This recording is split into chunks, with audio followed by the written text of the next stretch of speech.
Ladies and gentlemen, welcome back to another episode of the Irish Breakdown podcast. Happy August 1st. Notre Dame plays football this month, guys. We're going to have to wait a couple of weeks, but Notre Dame plays football this month. A lot of exciting news going on. There's going to be a lot of stuff that we got to cover today, but we're going to start out today's show. Notre Dame has had a practice today. We're going to go over the practice report. Obviously, it's the Friday Free-For-All Mailbag, but to get us started today, guys, Irish Breakdown has a new partnership for the 2025-2026 season.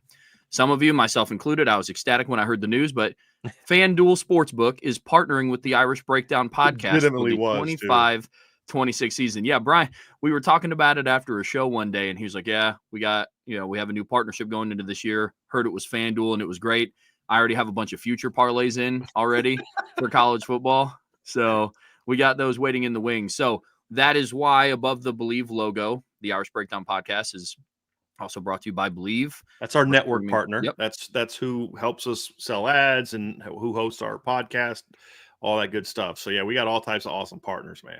We sure do. So, FanDuel for the 25-26 season. It's a lot of exciting news. More exciting news today. Of course, fellas, we were at the open practice for today, so we're going to go over a practice report, but it is Friday. We already have over 30 awesome questions starred.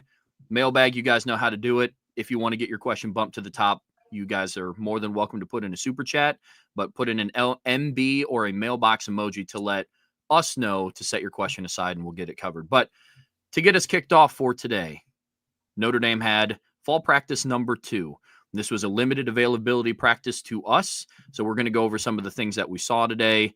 Brian, camp, day 2. Let's dive into it. Yeah, just look, guys, we see 4 periods. We see stretch in 4 periods. That's like 20 minutes. And so there's just not a lot to gather from a deep analysis standpoint.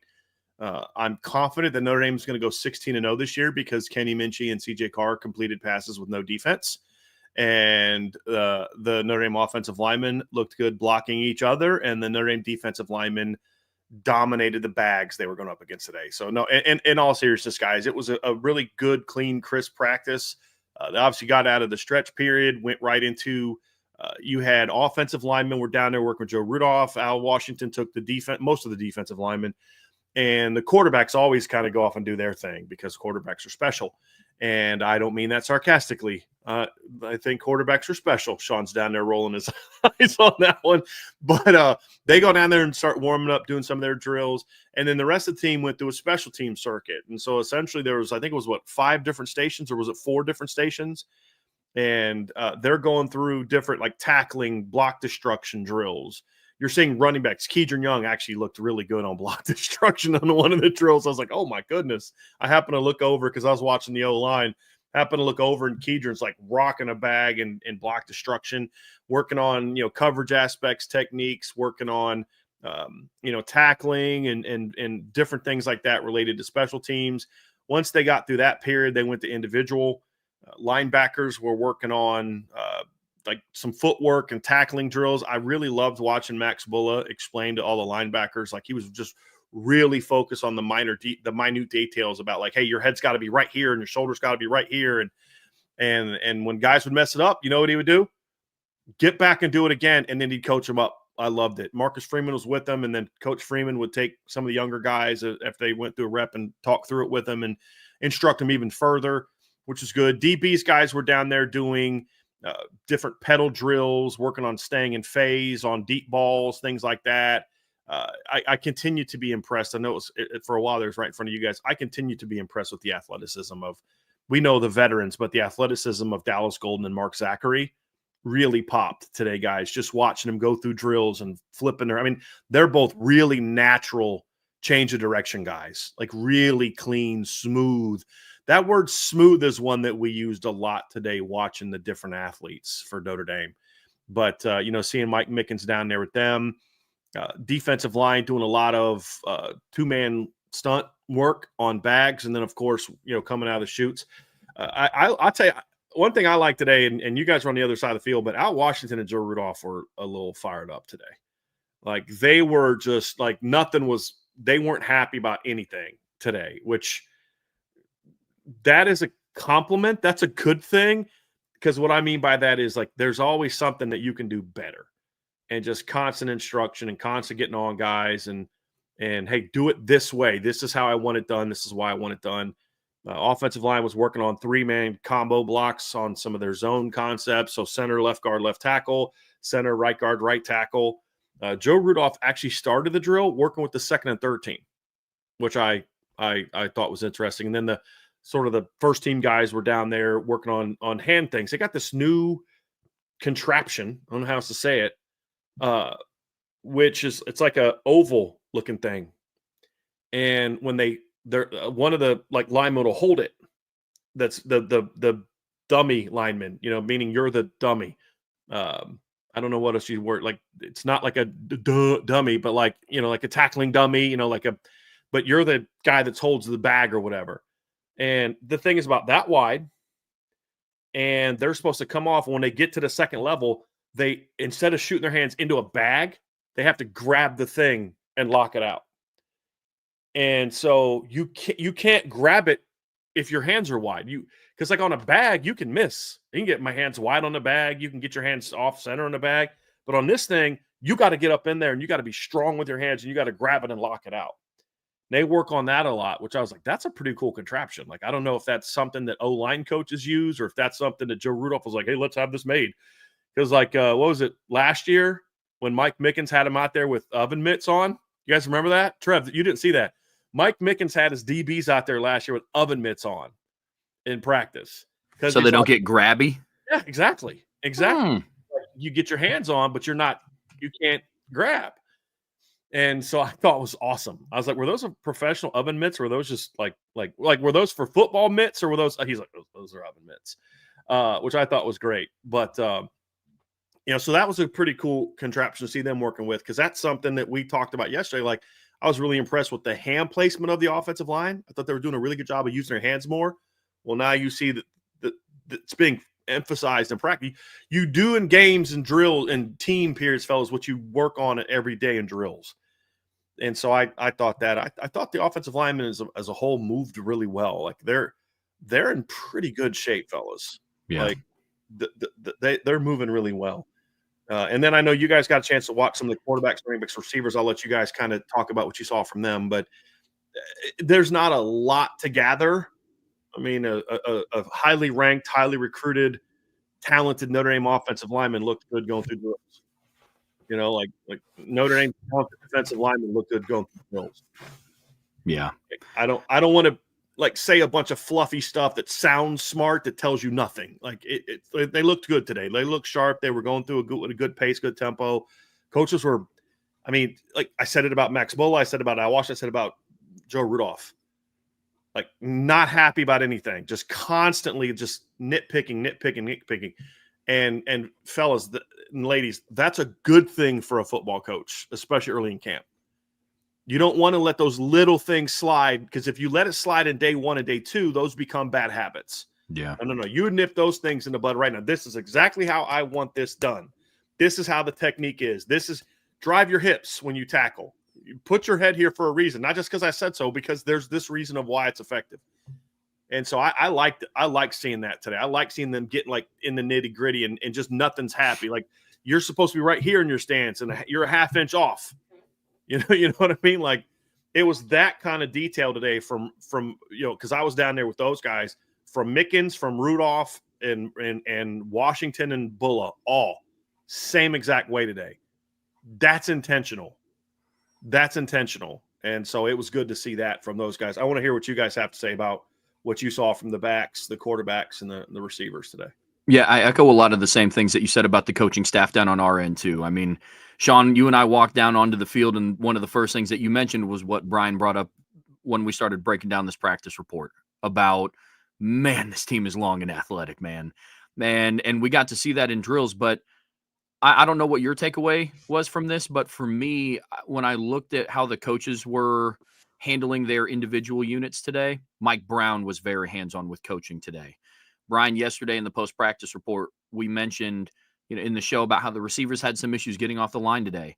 It was not a coincidence today that they were working on getting off a press in their first individual drill that they were doing today. So Mike Brown was echoing a lot of the same sentiment that it sounds like Coach Washington and Coach Rudolph were.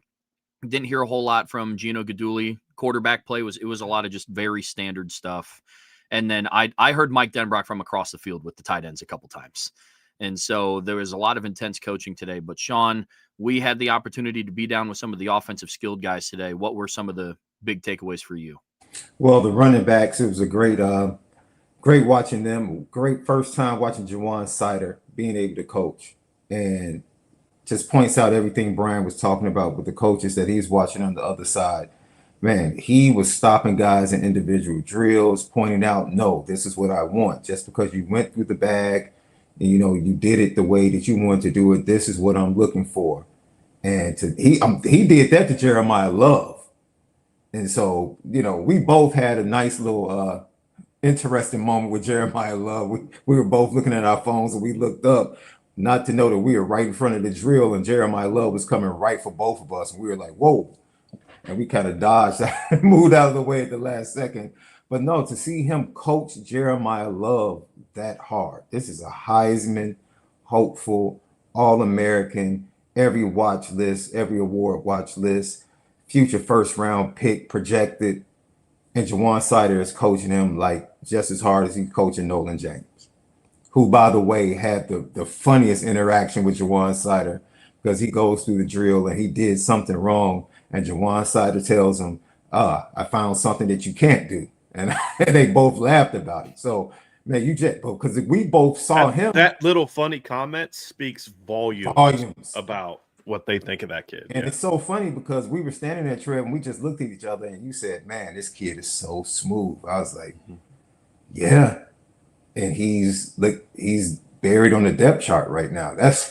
It's crazy. But everyone in that room has great feet. Yes. Literally every running back has great feet. It was good to see Jabron Payne going through drills, back healthy. Wide receivers, like you said, we got to watch them run some routes with the quarterbacks. The one thing I will say about the quarterbacks is that, Blake Hebert, he has such a tight spiral.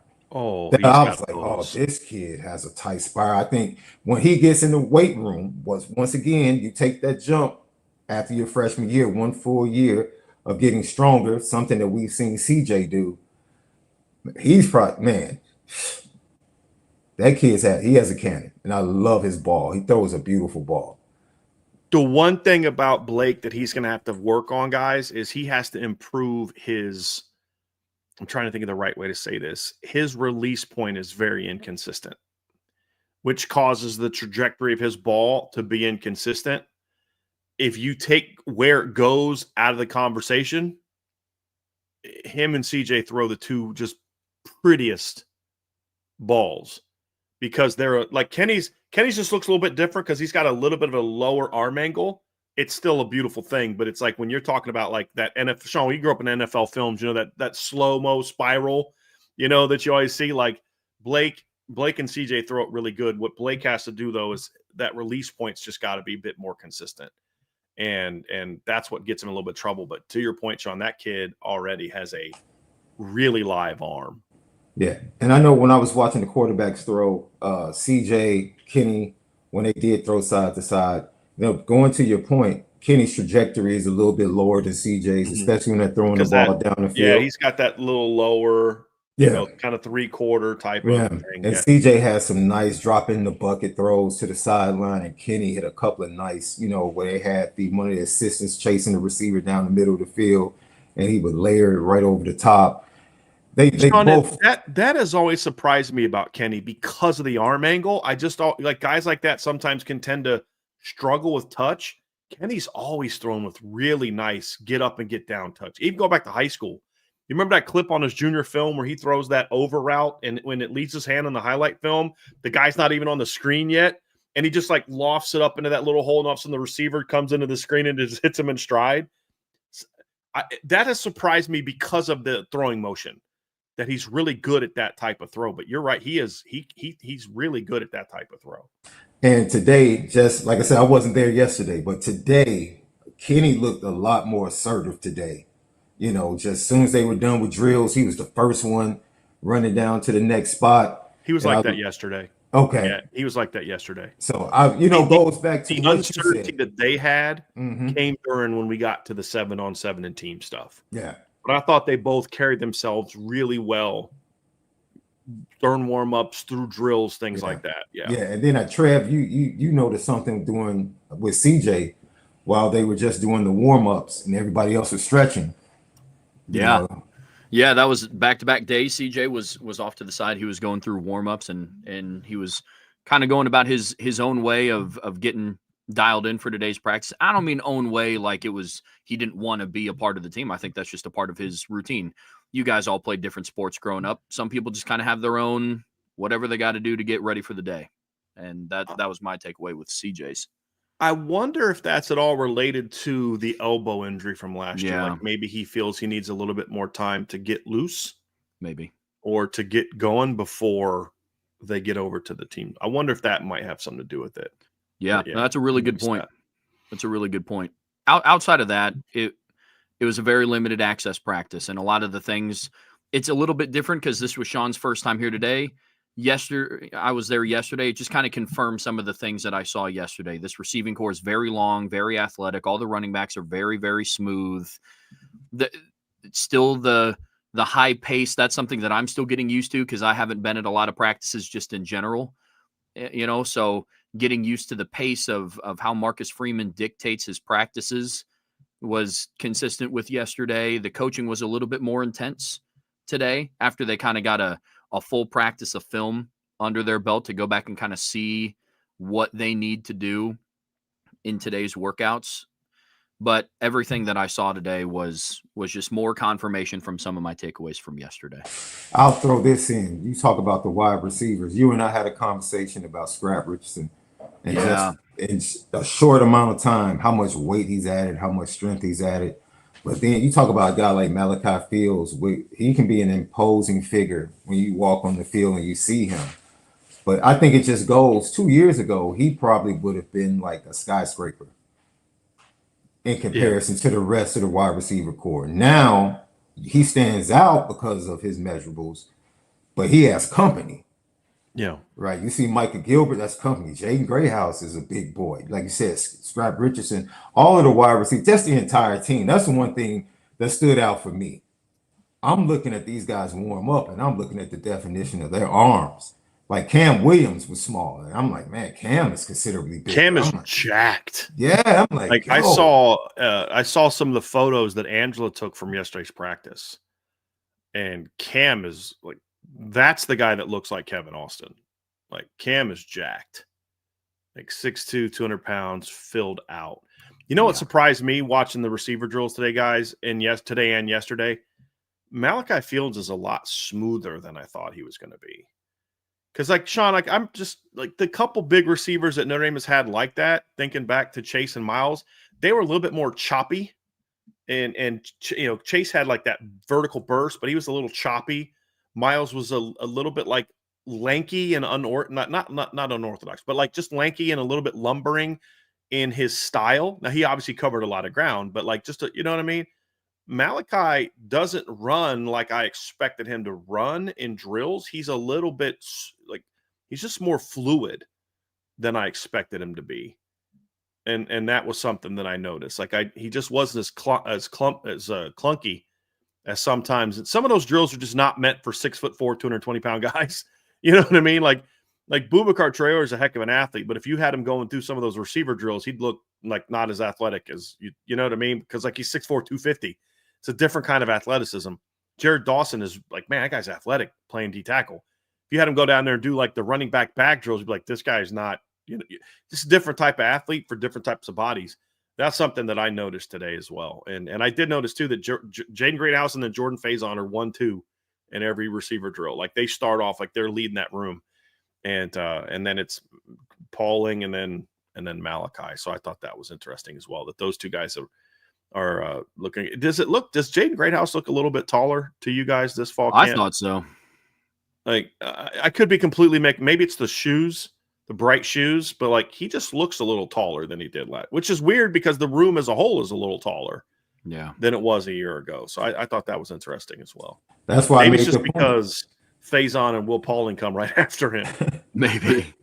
That's why I said Malachi Fields in that room 2 years ago would have stood out a lot more. I mean, I was just watching him stand next to Great House and stand next to Micah Gilbert, some of the other wide receivers. Scrap Richardson is tall and lanky. Elijah Burris is tall. Like that room is much taller, but more just as athletic and explosive, more athletic and more explosive, along with the added height. So I really like you said, on the hoof, they look like a pretty good wide receiver room, and now the production, along with in connection with the quarterback, shall I say, bears watching. Yeah, I think anything else, any other observations you guys saw from practice today? Again, there's not a whole lot to. Tight ends, Trail, they work pretty much on blocking. They were across the field. They did a lot of blocking drills. They usually do that, and I've noticed in practice under Mike Denbrock, they usually work a lot on blocking. Yeah, I noticed they were doing some edge double teams, working on the edge and then getting off to that overhang defender, flat defender. I did notice that a little bit today too. And then they do their receiver stuff. When they start doing their pass game stuff, a lot of times they'll go work with the receivers. Yeah, do that. They kind of like. So I thought that was interesting. Yeah, the only thing that they did individually, as far as pass catching drills go, is they were working on like over the shoulder ball tracking, stuff like that. They look good. Smooth group. Jack Larson, I will say, is another athlete that is more smooth than what I thought. I know his ability as a pass catcher is good, but as a route runner, it's not as, to your point, lumbering is what you would think a tight end would be. Yeah, he's very light on his feet. He's very smooth as a route runner. That was something that I saw today. Real clean athlete, and that's always been an underrated part of Jack's game. Is like he's not like I wouldn't call Jack like twitchy or explosive, but very smooth, a very smooth athlete.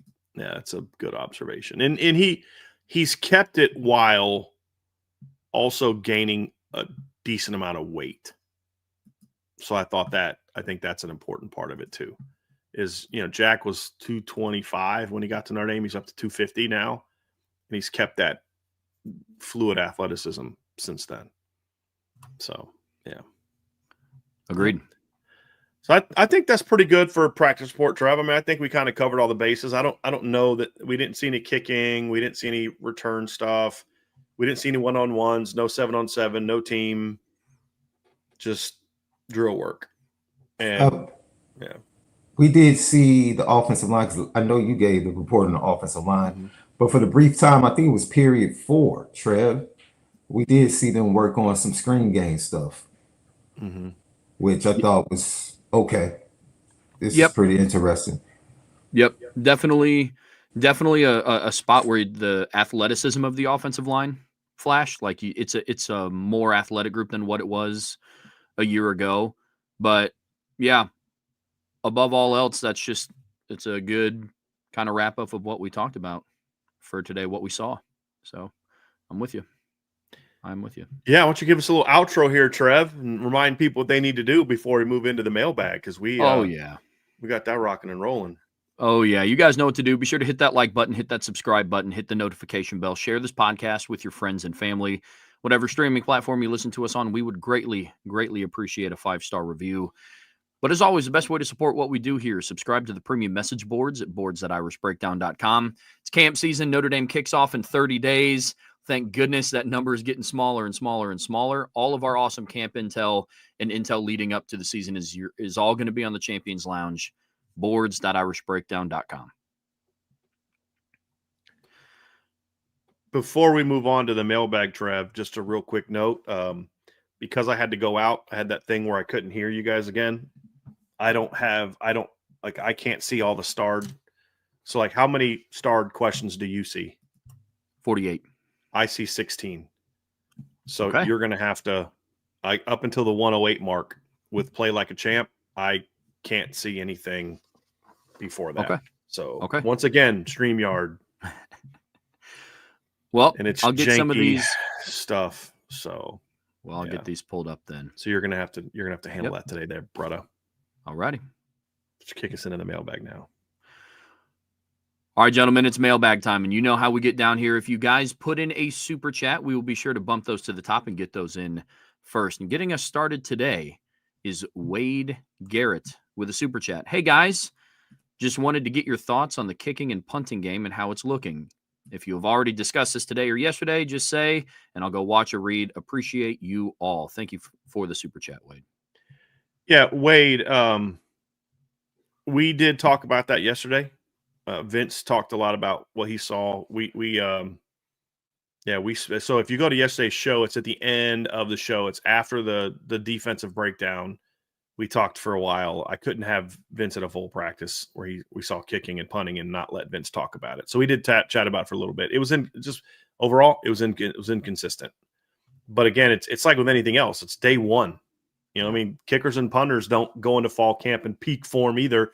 Everybody else is in early camp form, but we expect the kickers and punters to be in, peak mid-season form. They're working into shape too. But it was a spotty up and down day. It's a little bit windy yesterday as well. Yeah, and I thought that I was thinking about that after the show, because Noah Burnett doesn't have a real powerful leg. But I wonder if maybe his balls kind of look like they floated a little bit more because he was also kicking into the wind the entire day. And he just doesn't have as strong of a leg as Marcelo and Eric Schmidt. But, yeah, we dove into that yesterday a little bit. Super chat from Alan Watson. Thank you, Alan. Appreciate the super chat. Dang, guys, I'm really starting to worry about you guys. Coach is winning nearly every recruiting battle. You may need only break in if he fails to get a recruit just to keep peace in the house. Happy wife. Happy life. I appreciate that, Alan. I know my wife, she understands it. She understands that doing those shows and breaking those things down is why we have the house that we have and the car that we have and eat the meals that we get, that we're blessed to eat. So she understands. But and I know Trev chatted with his wife before he took this job as well, so she understands. Plus, she's a hard worker also, so she gets it. Oh, absolutely. Lauren, yep. One of the hardest working people I know, and she totally understands what this job entails. It's been a learning experience. It's new to us, but now we're going into year 2, so it's a lot of fun. Can't wait to keep going. Another super chat from John A1. Thank you, John. Appreciate the super chat. If Stanford as an institution invested in football, would it make it a desirable annual rivalry for Notre Dame, in your opinion? I think so. Yeah, I absolutely think because there's enough football history there that if Stanford was still good, I think that would make for a very interesting rivalry. So, my whole point about not caring about Stanford is they don't care about football. And outside of that 09 to 17 stretch, the rest of my lifetime was just them not really caring about football, which is wild because they hired some really good coaches early in my life. There was a stretch where they had back-to-back coaches where Bill Walsh, Dennis Green, and Bill Walsh both beat Lou Holtz once. Dennis Green beat him, and that was 90 is when Dennis Green beat him, or was it 91?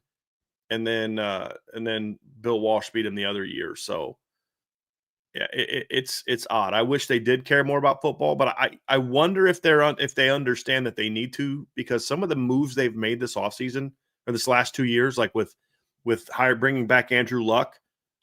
I don't know. I could be completely wrong here, but I don't know that Andrew Luck's going to come back and just them not care about winning football at Stanford.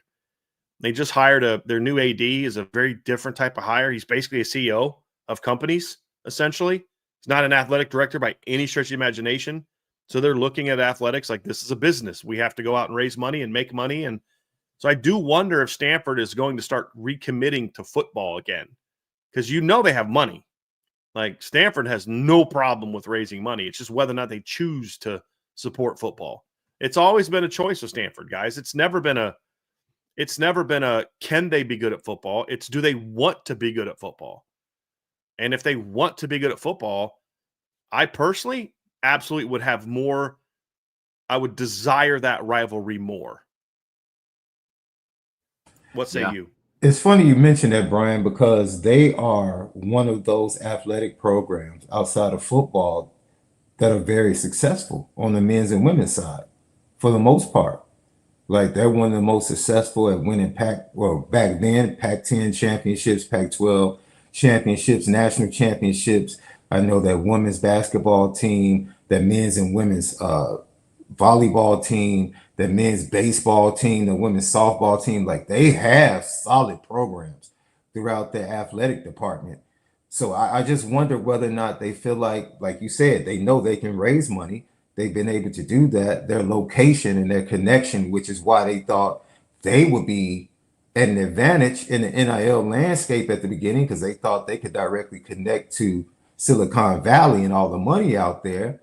And when things didn't work out the way I think they miscalculated that. And I think when they miscalculated that, they didn't make the necessary hires, like you talked about, of football people that actually knew what they were doing. Because they are a school that more than likely is not really going to choose to invest heavily. They might invest a little more under certain coaches and under certain leadership, but I don't think there'll ever be a school that will invest heavily in their football program, because on a random night, on a Saturday night, they can't even fill their own stadium, which is one of the smallest stadiums in the Pac-12 at that point in time. It was one of the smallest stadiums, and it would be at 80% capacity. So it just goes to show you that I don't even know if the fan base is really into football when you compare it to Notre Dame or any other rabid fan base. I just don't know if their alumni is into football like other schools. I mean, it just begs the question to take a really deep dive into, everything that surrounds Stanford and that football program. Great What's education. interesting, Sean, is when they Yeah. were really good at the end of the Harbaugh era and beginning of the Luck era, they were actually they got pretty good support in 2011. But you watch it in 2010 when they were really good, they finished the year 12 and ranked fourth. They have a stadium that holds 50,000 people. That's it. And at home that year, their home attendance was 30,000, 39,000. They sold out the USC game. Washington State was 36-6. Arizona was 43. Oregon State was 38. Stanford went 12-1 with Andrew Luck at quarterback that year and blew out Notre Dame on the road. They were top 10 a chunk of the year, and they had home games of over 40,000 people. And then the next year, however, they sold out every home game except for one. And actually, hold on. Yeah, that was San Jose State, who they had 47,000. So I think it took them the 2010 season to then figure out, hey, let's support the football team. And the next year they did. And then they got in 2012, Jim Harbaugh's gone. And it was year 2 of David Shaw. It's the first year without Andrew Luck. And they're back down a little bit. So then they had 40,000, 44, 50 sellout for USC, 48 for Arizona, 41 for Washington State, 47 for Oregon State, and then only 31 for the game against UCLA Saturday after Thanksgiving. And at that game, they were ranked 8th, and UCLA was ranked 17th.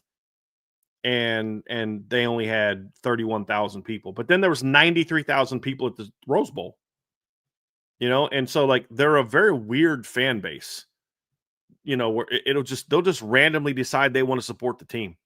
And then just sometimes randomly decide they won't. 2013, 50,000 people almost every home game. And just it can be a bit of a fickle fan base and an odd fan base. But to your point, Sean, it's will they stay in support? So back during that stretch, they had really good fan bases.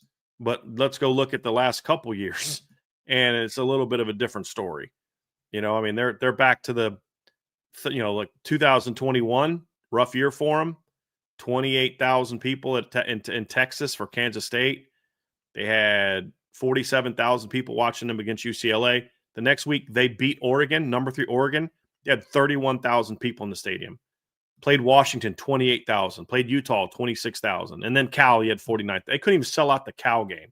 Both fan bases are literally from that area code, and they couldn't fill the stadium up. So, that's a great – I mean, well, they'll support them if they're good, but we need your support to get good in today's era.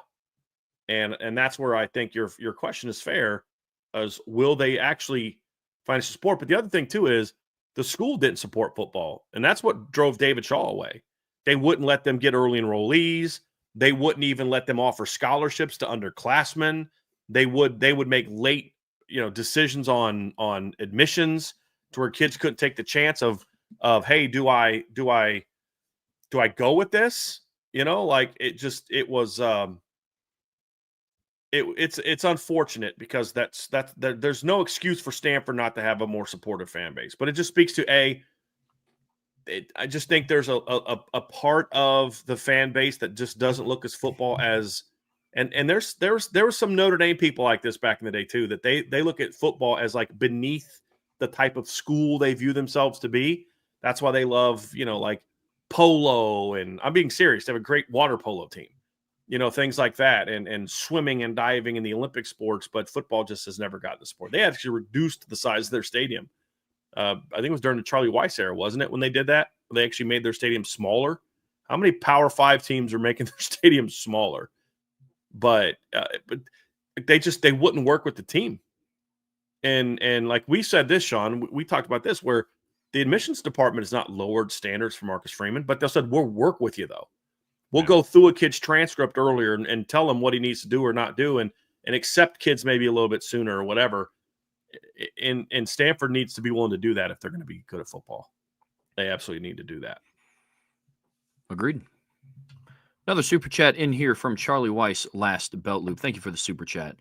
I haven't felt this excited for a season to begin. I really believe Notre Dame will win the national championship this year. I believe Dallas Golden plays a big part this year. I mean, in the sample size that we've seen in fall camp so far, I mean, yesterday he was taking reps with the twos as a true freshman. I mean, we talked yesterday about how I think the entire two-deep rotation at cornerback yesterday in practice was all true freshmen. Cree Thomas, Mark Zachary, and Dallas Golden all worked their way in. So would it shock me? As of today, no, it wouldn't. No, it would not. What about you guys? I think everybody has an opportunity to get playing time and make an impact that's coached by Mike Mickens. That's just what I believe. That he's going to have them prepared that when their opportunity arises, they will be fully prepared to take full advantage of the opportunity. That's exactly what we've seen for the last 2 to 3 seasons in that defensive back room. So whether it's Dallas Golden, Mark Zachary, Cree Thomas, whomever gets that opportunity, whether it's due to, poor play or just, getting a rep, because they've shown the opportunity in practice that they can be trusted to go out there during a game, I think they're going to be ready for it, and I think they're going to excel because that's the standard that's been set amongst the DB group. So Dallas Golden is definitely one of those top guys. Someone asked me a similar question, and I said, man, it's something about the way they coach defensive backs at Brophy Prep obviously transitions to what Mike Mickens likes to see in his defensive back. So Cree Thomas is a guy I would like to watch. And I think Cree Thomas, Brian, I forget, you gave him like a little nickname when you were like, I watch his film and he reminds me, I think it was a comp. I forget who the comp was at the time. But for me, he's like the quiet guy in the group. Mm-hmm. He really is. Because I think Dallas Golden receives a lot of love, and he's earned that. I think Mark Zachary, being a local product, a lot of people have known about him, followed him. And I think Cree Thomas has just kind of been, oh yeah, Cree Thomas is in the class as well. And, guys like that, usually are the guys, starting right now in a fall camp. They end up making plays, or you start to seeing clips of them making interceptions or PBUs. So I'm excited that the depth that they have, with the wealth of talent they have coming in with the youngsters, the defensive back room is very layered, right? This roster is no longer in multiple spots where it used to be top heavy. This from a high level talent. Now the layering of that elite talent from class to class is just absolutely amazing to watch and look at. But then once they start moving around, being able to see it, the athleticism, how smooth they are at their particular positions. And then, you guys got a chance to see it in the context of actual play during the full practice yesterday. So that bears out as well. It just really shows you that this is I think this is a team, in my opinion, from just hearing what you guys saw yesterday and what I was able to see during a short time today. This is a team and a coaching staff that is being very meticulous about the way they're approaching this team because they no longer have to worry about the talent. Mhm. Talent acquisition is you don't have to worry about that. Like you don't have to figure out like how do we make sure that we cover for this or how. Now it's like I got a field full of dogs. So now we can literally coach the nuances of everything, stay on top of them to make sure that we are the most talented team, but also the most fundamentally sound team each and every week. And Yeah. that for me is great to see. The way I look at that, Sean, is I think they're still coaching like they don't have the most talented roster. And I think that's a good thing. Because what can happen is sometimes coaches get so talented that it's about the athletes. It's about the Jimmies and Joes, not the X's and the O's, that type of thing. And I love the fact that they're just not like, Maxwell, hey, look, man, I got the most talented linebacker in the country. Let's just go play ball. No, I need you to step the right way and do this the right way and wrap up the right way and play the right way, because if you can combine those two things, elite talent with elite coaching, then that's what made Nick Saban didn't win 7 titles just because they had the most talented roster every year. Because there's a couple years like Nick Saban's 2017 team flat out they didn't have the best roster in the SEC, much less the country, and won a title because of great coaching. They combined both, great coaching and then also great talent. And I like the fact that this team, as talented as I know, Sean, that this coaching staff is very high on this football team's talent. The people that I talk to, they are to the point where somebody that I talk to that is normally incredibly reserved and just like allergic to hyperbole and exaggeration or even praise, it's just always like, we're just working hard, trying to get better every day, and starts throwing out I'm like, hold on, let me make sure I called the right person real quick. Yep. Well, okay. I'm talking to him. Yep. And you're just like, okay, wow. Like this guy's even fired up about the talent of this team now. And then it would be followed up by, hey, look, we got to make sure we're locked in. We got to make sure that they're working hard. We got to make sure that they're attention to detail, blah, blah, blah, blah, blah. But there's a supreme confidence in it. And 2 years ago, some of the people I talked to had a lot of confidence, but not everybody. Last year, most of the people I talked to had confidence in the team as a whole. Actually, everybody had confidence in the team as a whole, but there was a couple positions where some of my sources were like, we might be okay at receiver, but I need to see it. I'm a little nervous about the offensive line and the lack of experience. I like the talent, but man, I just don't know what we're going to get here, especially with Jagsaw out. With this year's team, it's a complete opposite story. But I'll give you the answer to the question. I think Dallas Golden absolutely is going to have a chance to play this year. I think of all like you said, yes, I agree with you. Anybody coached by Mike Mickens has a shot to play because he recruits guys that have talent and he's a great coach. Of all the ones in that category at cornerback, he has the best opportunity because he's the most talented, in my opinion. But if you just watch Mark Zachary today, you're going to be like, dude, that guy's going to be hard to keep off field today. If you just ignored 14 and 20 and 18, everybody else, you're like, boo, that 24 right there, man. That young man can ball, man. Now he looks good. And he's going to have a shot there too. But I think Dallas is going to be a hard kid to keep off the field this year, guys. I really do. Super chat from Tyler Evans. Thank you, Tyler. Who will be the best team in Florida this year? Florida State, Central Florida, Miami, and why? Do any of you guys have definitive answers? Because if you're thinking about it, I do. I think it's Miami. And the reason why is DJ Lagway's got to show me he can be healthy for a whole season before I can trust that Florida's going to be as good. Because they're one of those teams, guys.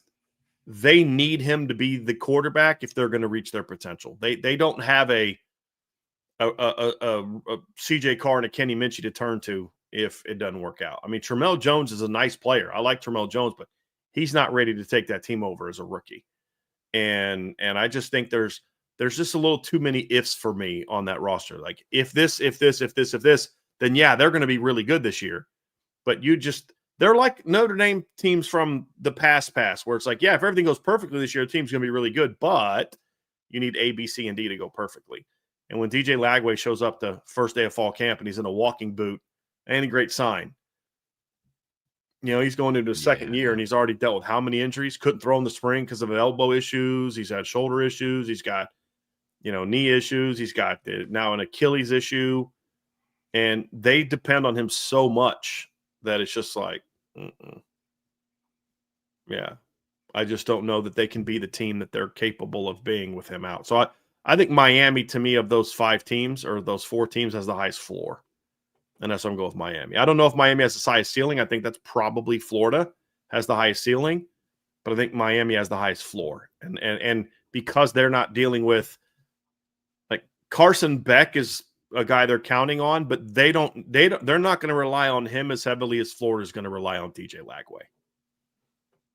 Yeah, I'd feel better about Emory Williams going into a game and trying to get him out of a game than I would Harrison Bailey going into a game to win a ball game. Agreed.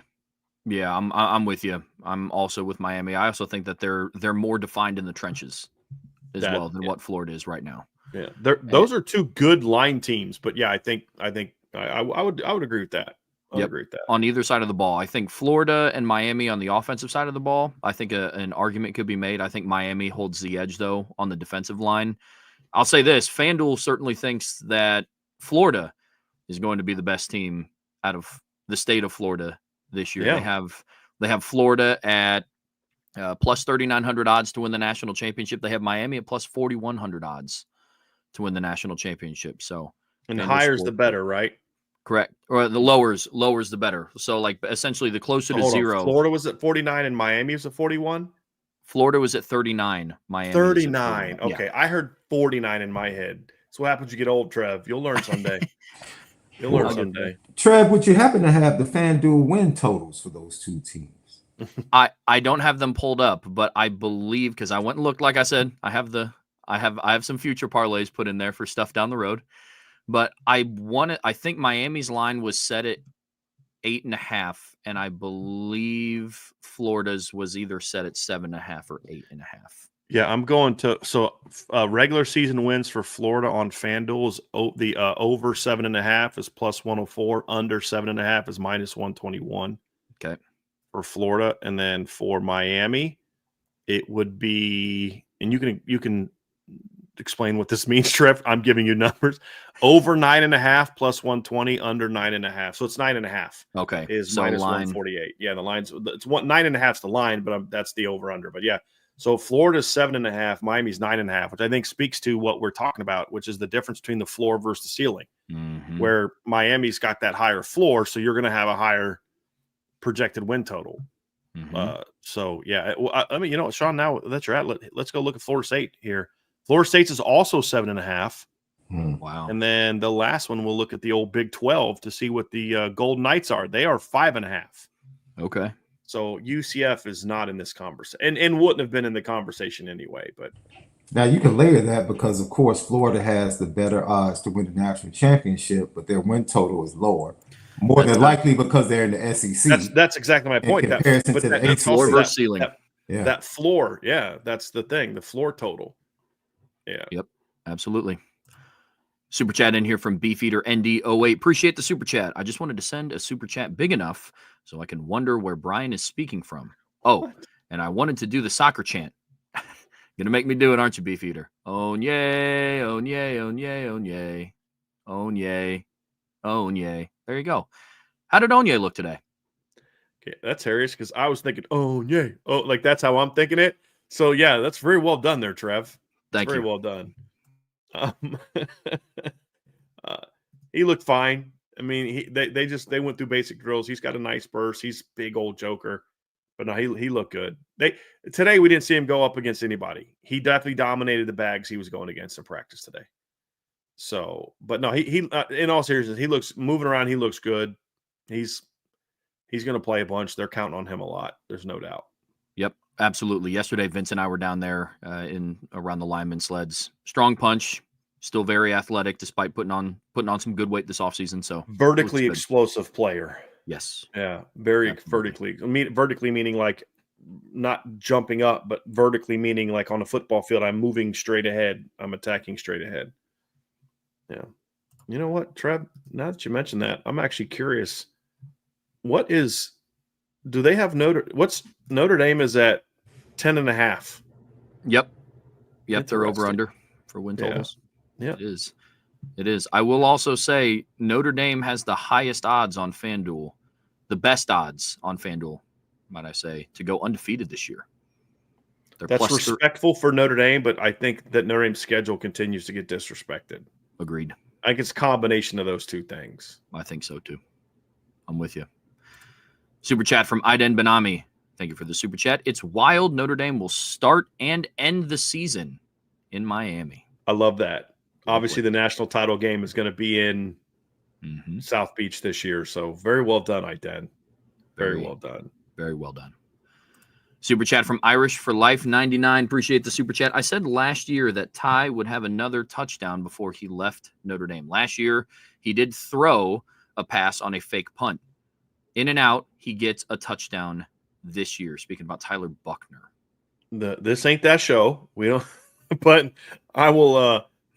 I think Tyler Buckner will get another touchdown at some point in time in his career. No, I think so. Either he's the holder. Yep. For the special team. So, I mean, that alone is going to give him a chance, but I could see him getting into a mop-up situation and ripping off a long run. Yeah, agreed. I mean, completely. Let's not forget that Notre Dame's fourth-string walk-on quarterback is a guy that accounted for 5 touchdowns and like almost 400 yards from offense in a 45-38 win over a ranked South Carolina team and Spencer Rattler.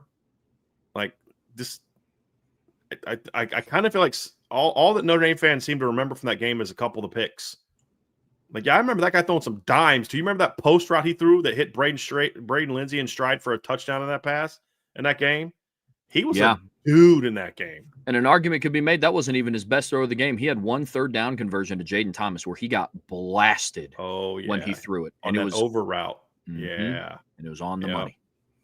Absolutely on the money. That's the Tyler Buckner I thought we could get on a more regular basis if he just wouldn't have transferred. Yep.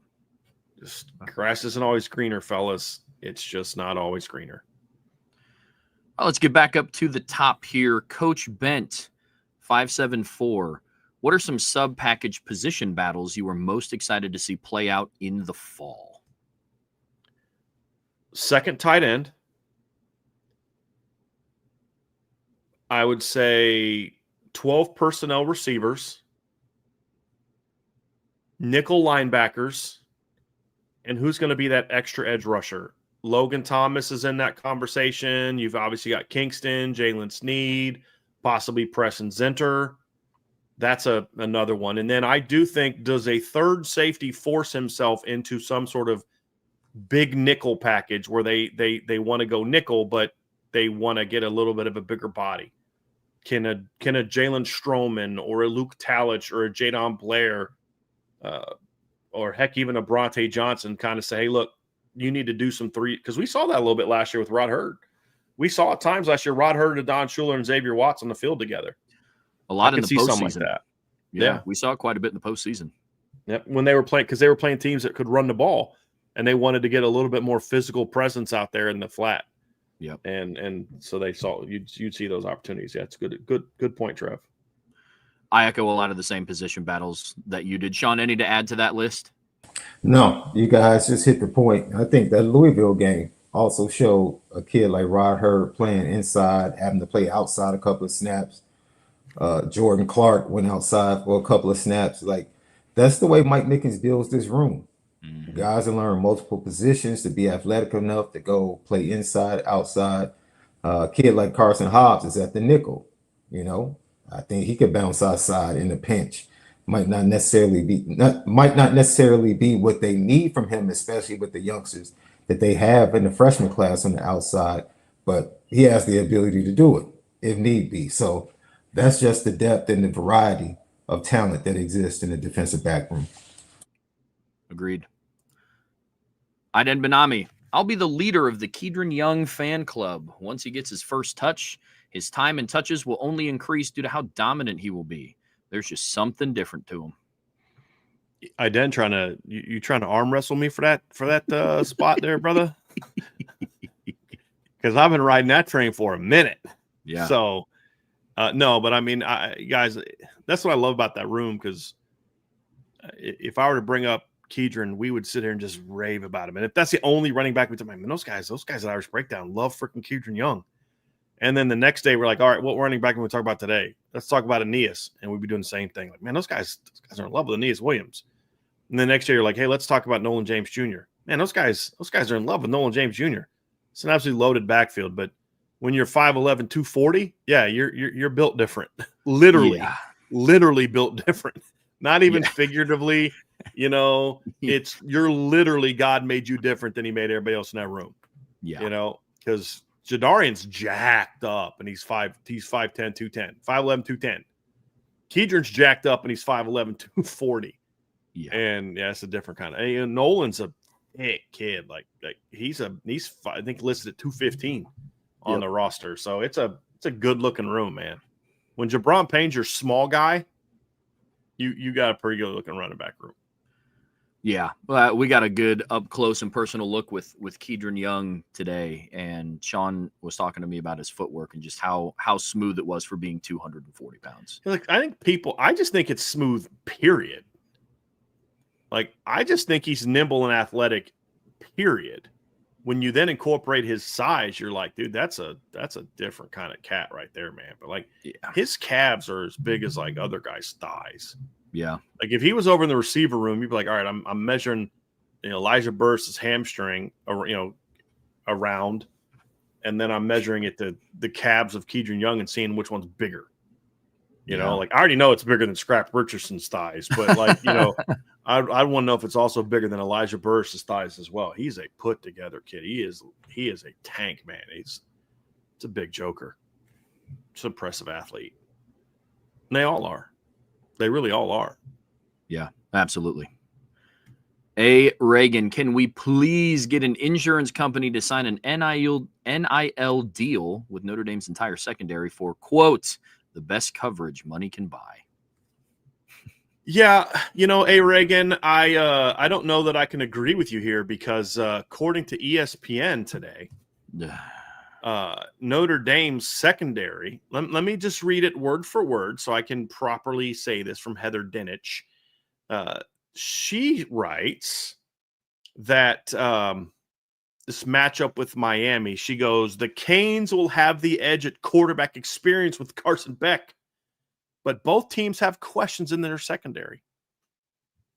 And I'm like, if by question you mean I'm not sure who's going to start there, sure. What other than that, what question do you have about the secondary? Oh, Brian, I have a lot. How many interceptions will Leonard Moore get? Yeah, are they going to have 1, 2, or 3 All-Americans? Like, what are we doing here? Yeah. Let me play advocate here because I did that a little bit with Trev today on the conversation we had with the O-line. I tried to play advocate, but maybe she's just looking at who's going to replace Xavier Watts. Maybe in her mind. That, but you don't have questions in this. Like, this is what frustrates me, Sean, because I like Heather Dinich. I think she does a really good job. I think she's one of the better actual journalists. She's one of the few actual journalists left in college sports, meaning her primary number one job is to gather news and build sources, and she does a great job of that. When it comes playoff time, nobody gives better takes on what the committee's thinking and how they work than Heather Dinich. This particular article had some question marks. That's the question marks of some of that stuff. But say that. But where this really comes from, Sean, you're being polite. And I think you're probably being polite because you, like me, respect the job that Heather Dinich does. And I do as well. But we all make mistakes. And this is just bad. Because it's the lazy, well, Notre Dame lost an All-American and they don't just reload the way that other teams do. Like, And that's what I think is, they lost Xavier Yeah. Watts. And Benjamin Morrison. That's going to be tough. It's this is the same outlet, Sean, that had their early, like way too early top 25 and did not list Leonard Moore as one of the top returning players from Notre Dame. So you keep banging on the secondary over and over. I'm starting to think that it's not an oversight that we just accidentally left him off. Yeah. Now, you genuinely just think that Notre Dame lost their All-American, so this is still 2007 and 2005 and 2002, and when they lose an All-American, they don't have another one for another 6 or 7 years. This ain't that. I mean, logically, most people would think if you return 3 really good players from one of the best secondaries the year before, then more than likely you have a good chance of repeating the performance of the previous year. Logically, that's what most people would think. I guess she thought all the success left with Xavier Watts when he got selected. I'm a relatively nice guy on this channel, Sean. That's pretty nice. That's pretty nice, but I get you. Getting into hour 2 here of the Friday Free-For-All Mailbag here in the Irish Breakdown podcast, partnered with FanDuel now for the 25-26 season. We're getting kicked off now with a super chat in here from ND Milton Fan. Thank you for the super chat. From an outsider's perspective, the culture seems significantly different and better under Coach Marcus Freeman. What signs have you seen that validates or disproves that? Last season. No, I'm being serious. Last season shows that. The responding to adversity, the way that they did, the way that they kind of rolled through the season and just became that dominant team. And you're like, all right, well, we've seen this before, but can they go into the postseason and win big games? Can they go toe to toe with a team like Georgia and take punches and punch back? Right. And they did. Can they fall? Some people think it's, you don't like Brian. I don't like Brian Kelly, but I also try to give honest analysis of Brian Kelly's tenure. If they fall behind 10-0 in the Orange Bowl under Brian Kelly, that's an L. First of all, it's probably an L anyway, because his entire track record was never winning those games. But you guys really think they're going to fall behind a team like Penn State 10-0 in an Orange Bowl and come out and win? No. Did you guys see the speech that Marcus Freeman gave at halftime of that game? It's a different speech under Brian Kelly. And I just think those things are why this team was able, and the fact that they're more talented also are why that they respond well to those things. And I think those, in all seriousness, that's why last year is, you want evidence for it. It's I watched last season, and I watched Marcus Freeman hold himself and others accountable for things that he demands from the program, and those things just weren't there before. You can't, Sean, you know this. We've been doing this a long time. You can't get your players to be accountable if you don't hold yourself accountable. At the end of the day, it's all talk. It's all talk. All right, whatever, man. You don't do that. So why am I going to do that? How many times have we heard from somebody whenever they go to the Goog, who do they usually say the first person they see in the Goog? People that get there early. It's Marcus Freeman in the weight room. And that goes that sends a message to your players, Sean. Yeah. That goes to the trust that he spoke about in the press conference yesterday. He is the first example or the first fruit of the trust that he has an expectation of his players, right? So you can't say you get on the field when we can trust you. But then again, they can't trust that you are actually living out the message that you're preaching or teaching them. When they can see that you're living it, as well as being able to teach them and speak to them about it, then it really holds weight and it really resonates. And so to have a coach that takes it that serious, I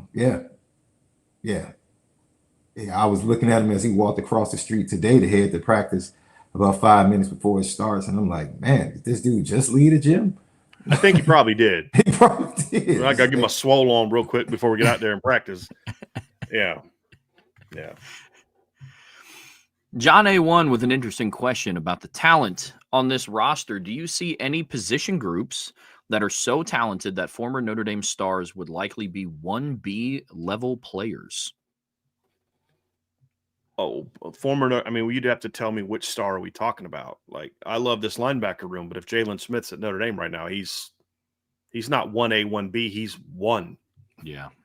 You know what I mean? Like, he's one. I'll tell you one, running back. Yeah.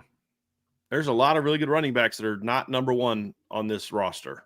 Josh Adams is not your one on this roster. He's 1B. Kyron Williams is not 1A on this roster.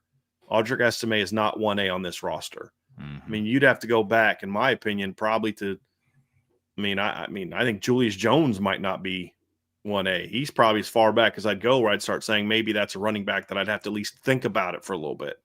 Yeah. So, yeah, that's a good one. I'll give you another one. The run of Mike Elston's defensive ends, because Mike Elston would get guys at like 210, 215, and all of a sudden blow them up to 240. You talking about Adi, Julian Okwara, moving Dalen Hayes, the defensive ends. I don't know. You put them in this room now. Are they ones? Khalid would be. Yeah, Khalid probably would be. I don't know. If Boubacar was healthy, I think it'd be a conversation between him and Julian. It'd definitely be a conversation. Like, I could see Julian being 1B. But Khalid was just like, Bryce Young's got to show me something before I'm ready to say he's better than Khalid was. More physically gifted? Sure. Khalid Kareem was, I've said this before, one of the most consistently clutch players and just consistent player overall. I don't remember a whole lot of bad games from Khalid. He had some. I mean, everybody has some, but like, I don't remember many of them.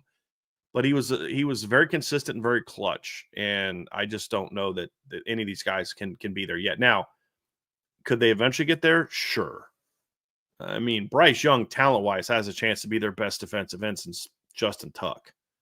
I mean, he's got that kind of ability, but he's got to get there. He's got to show that first. D-tackle, that definitely not. Like, linebacker, Mike, you could say maybe Mike.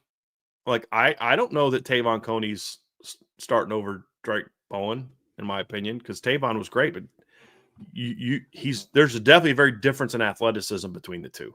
Yeah. Very big difference in athleticism. Tavon was very instinctive, but very big difference in athleticism.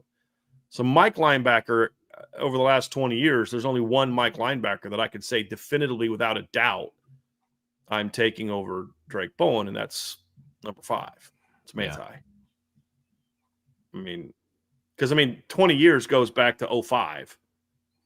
Like, 30 years maybe. Now we're having a little bit of a different. I loved Brandon Hoyt, but I'm taking junior year Drake Bowen over Brandon Hoyt. What about Corey Mays? But I'm taking Drake Bowen over Corey Mays. I loved Corey Mays in 05. It's not a surprise that they lost Brandon Hoyt, and I mean, really the only big losses they had from 05 to 06 on defense was what? Brandon Hoyt and Corey Mays. That's really it.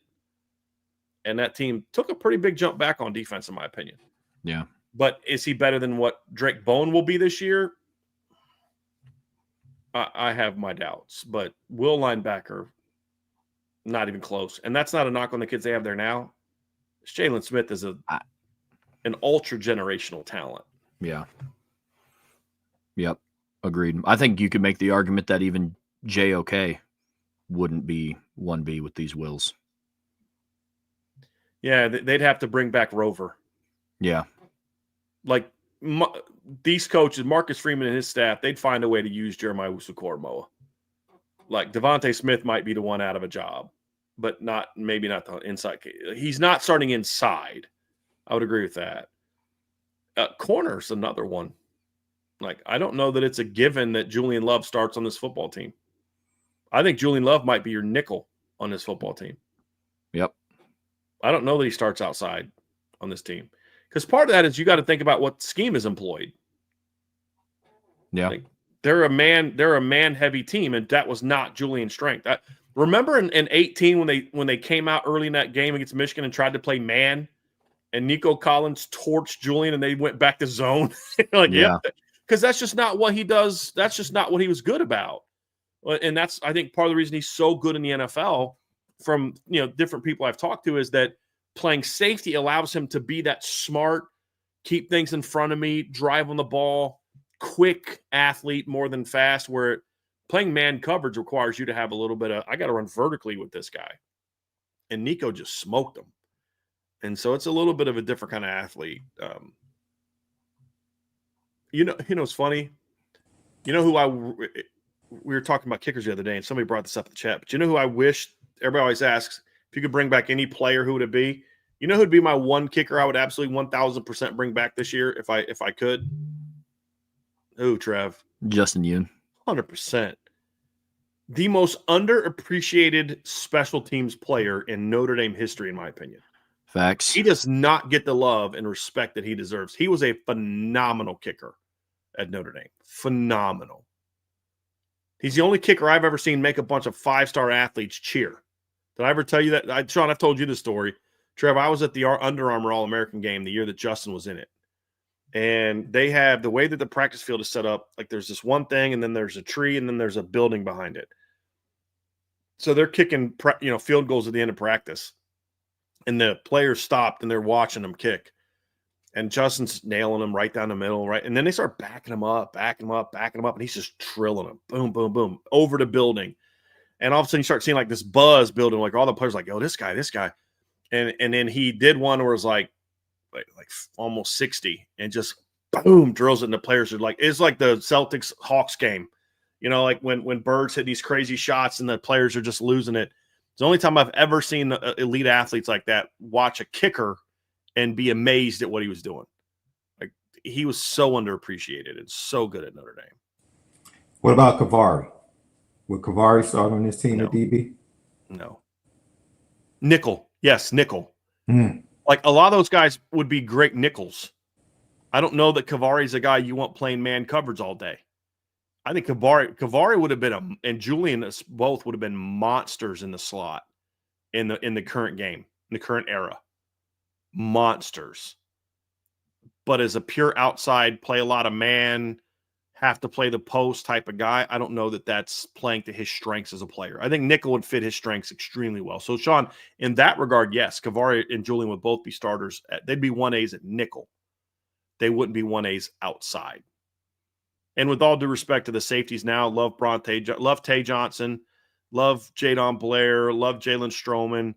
There's a lot of safeties that are coming back starting for Notre Dame right now. I mean, the guy from last year, it's a star. Kyle Hamilton starting on this team.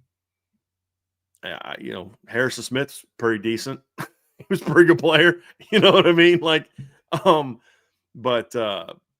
Yeah, that's one where I'd say. But yeah, there's a couple spots. Receiver, definitely not. I mean, the guys from stars in the past are coming in right now and being the dudes.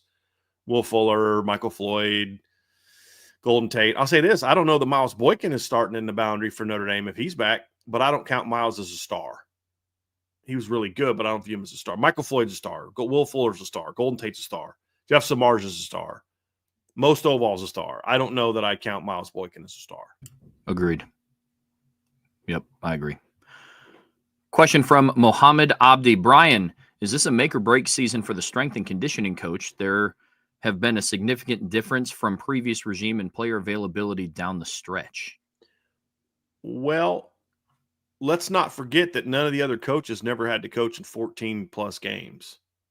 So that's a part of it. I actually think that they did a pretty good job of not losing a lot of guys late in the season. Like, a lot of the guys that you didn't have available down the stretch are guys that got hurt early in the season. I think part of Notre Dame's success last year is because they were in such great shape in November and December and January. Now, were the injuries last year result of Lauren Landau? I don't know.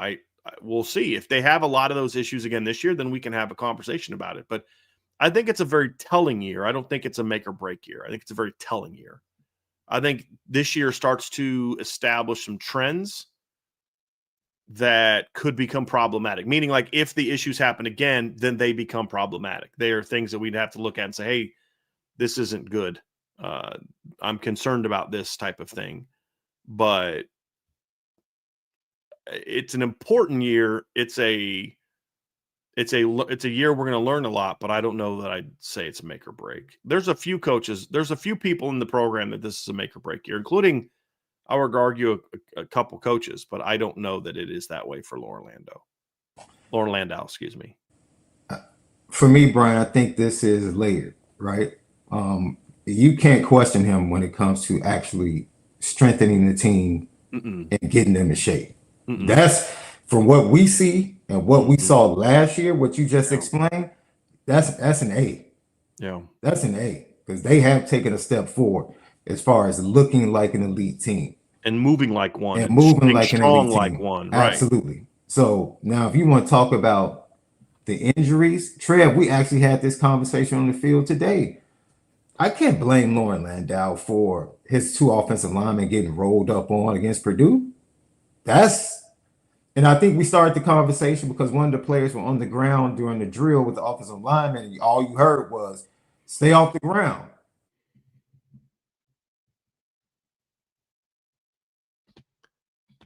I think Sean froze. Yeah, I think he froze. So I was like, is that me again? Sean, Sean, you froze at stay off the ground. Am I back? Yeah, you're back now, but you froze at stay off the ground. Yeah, I'm back. No, we heard Nadri off the ground, and that's to keep everyone healthy because you don't want guys getting rolled up on. And so you can't blame Lauren Landau for guys getting rolled up on in a football game, losing his offensive lineman, doing that. We talked about Riley Mills. He's making a sack. He's making a play. Who knew that type of injury would come from?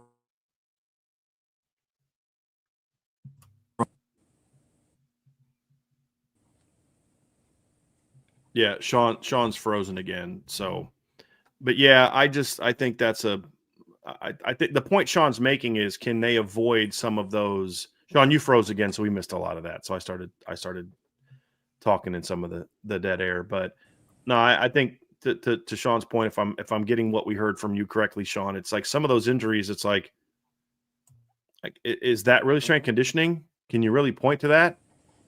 I think the fact that he had that reputation coming in is why a lot of people see those things and assume that it's because of that. And it could be, I don't know. That's why I think this year's so telling. But the strength conditioning piece, Sean, I think it's a phenomenal point you made. That's not a question mark. It's, can they avoid knee injuries and shoulder area injuries? They've had some of those. Like somebody sent me, well, you've already got an offensive lineman hurt. Hold on a second. Lauren Landau, there's a drill for Lauren Landau to do that's going to prevent a guy from not falling on the ground and using his arm to stop himself and his bone breaking, like a 330-pound guy's bone breaking during a vehicle crash. Like, guys, that's not a Lauren Landau issue. This isn't something like he hurt, working out. Jordan Patelho's injury, he wasn't at Notre Dame when that happened. He was a private workout. So I just think that because of the reputation came in with, there's this assumption that those things equal that. I will say this, if we do see another rash of injuries this year, guys, you've got to figure out something. Is it him? Is it the field? Is it the cleats? I don't have a clue. Is it your strength? Is it your stretching program? Is it your trainings? I don't have a clue. But if you lose 5-6 guys again this year to ACL injuries, you have to start having a conversation about why. I don't know that it's the field because, yes, they lost some guys at home, but Ashton Craig and Jordan Patelho both happened on a grass field at Purdue. But it's a telling year, but injury-wise, Sean, but I love your point. There's some things that are not questions about Lauren Landau right now. And the third facet of it is return from injury. How quickly do guys get back from injury? And I think they've done a really good job that most guys coming back from injury have come back earlier than expected. Charles Jagasaw came back earlier than expected. Mm-hmm. We look at Boubacar Traore, we were wondering whether or not he would even be a participant in fall camp. And he's out there. And it seems like Jordan Patelho is moving along at a pretty good rate. And they're talking about getting Charles Jagasaw and Cooper Flanagan back during the year. And Cooper Flanagan was just injured like at the end of last year. Right. The Indiana game. Yeah. So that just shows you maybe the second facet with the actual injuries, you can have those questions. And like you said, if something does take place this year where we have a rash of injuries, Trev, we were talking about the whole arm labrum situation with the offensive lineman. That seems to be something that's consistent with the offensive lineman as far as injuries. Look into that. Why is that happening in that particular area? Does it relate to something that we're doing in training? Like you said, falling off an ATV, you You can't plan for that. That's Yeah. just a freak injury.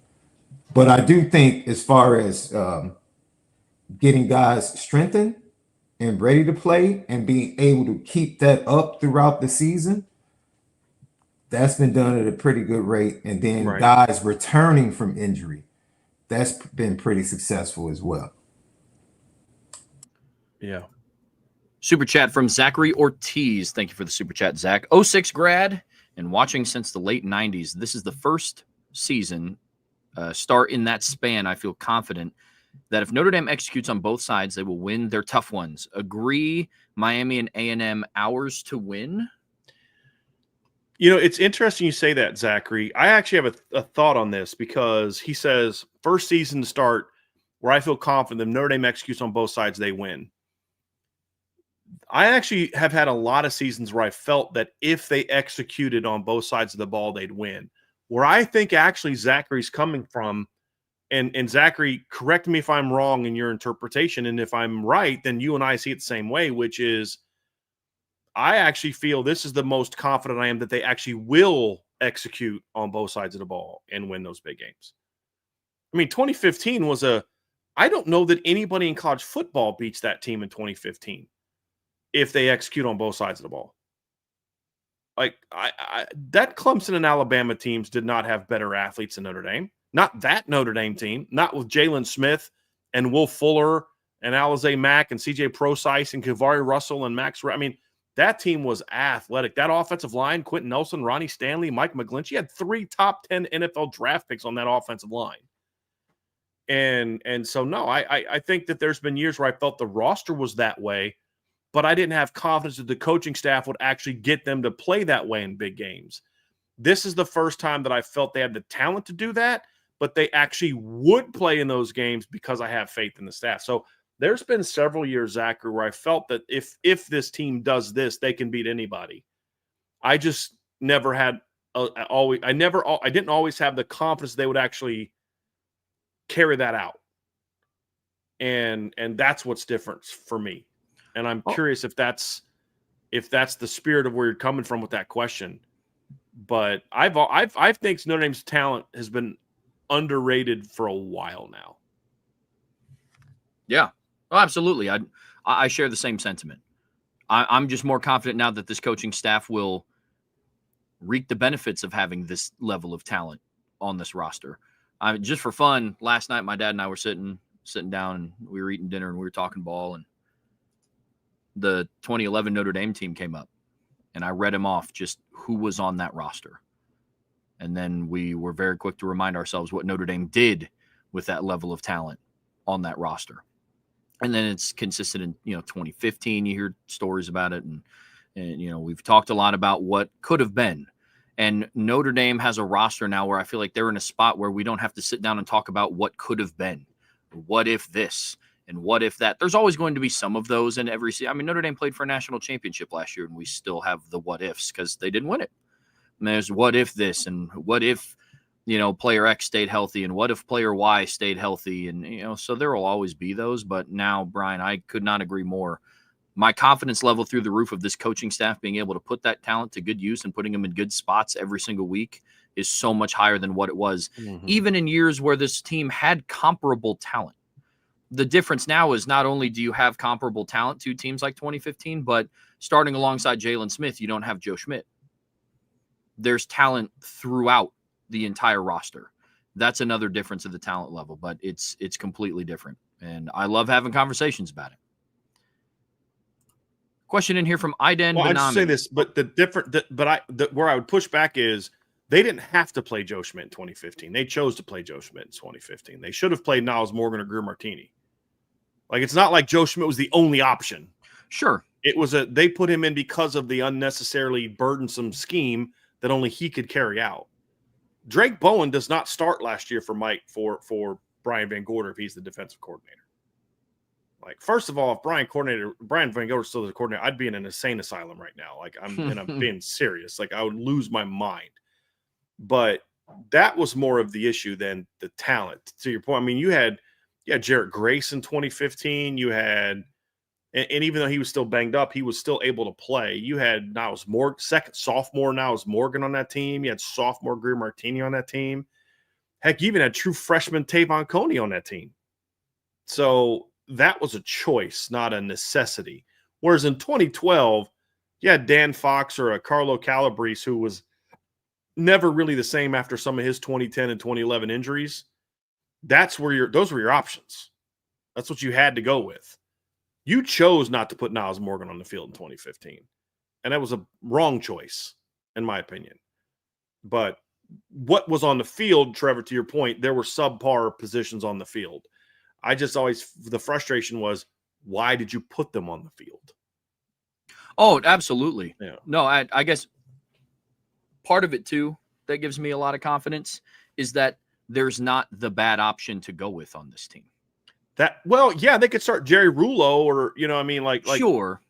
Who's a good football. I don't mean that as an insult to Jerry Rulo. I mean, Jerry Rulo, you watch him in drill, so like that kid can play, but he plays on a Joe Schmidt 2014 kind of level, which is a nice player, but it's not Drake Bowen. It's not that's my thing. I get where you're coming from, Trev. I think kind of being here and seeing practices, be like, dude, how, like, I remember I had a talk with a player, a linebacker on that team. We saw each other at the airport. And he was like, he said, what created issues in the locker room was the assumption that the players were stupid, because they're like, they didn't think we could watch film and know what was going on. They didn't think we could sit there and watch that Clemson game and see the middle linebacker not record a single tackle and be like, oh yeah, this makes sense why he's on the field. Like, that was the issue, is you had better options if you were a coach that was worth a darn. But unfortunately, he wasn't. Like, I promise you, if Clark Lee is the defensive coordinator in 2015, Joe Schmidt's not starting a linebacker. And it sucks to say that, because I love Joe Schmidt as a player. And 2014 pre-Navy Joe Schmidt is a whole lot better player than 2015 Joe Schmidt. Kids like him can't afford to lose athleticism, and he definitely lost athleticism after that injury. That was not a normal injury. And the biggest issue was they put him in a bad spot. They should have put him in that situation.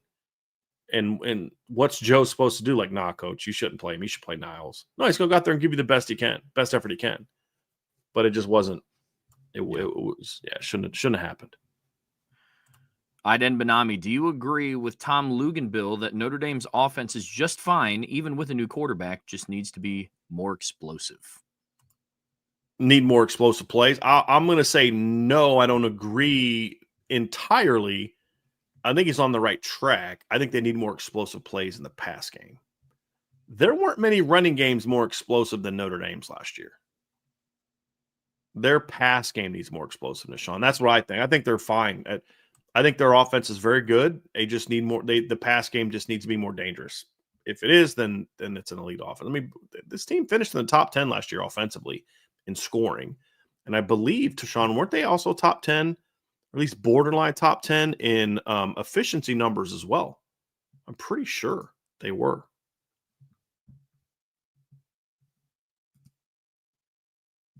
That was a question to you, Sean. No, we can't hear you.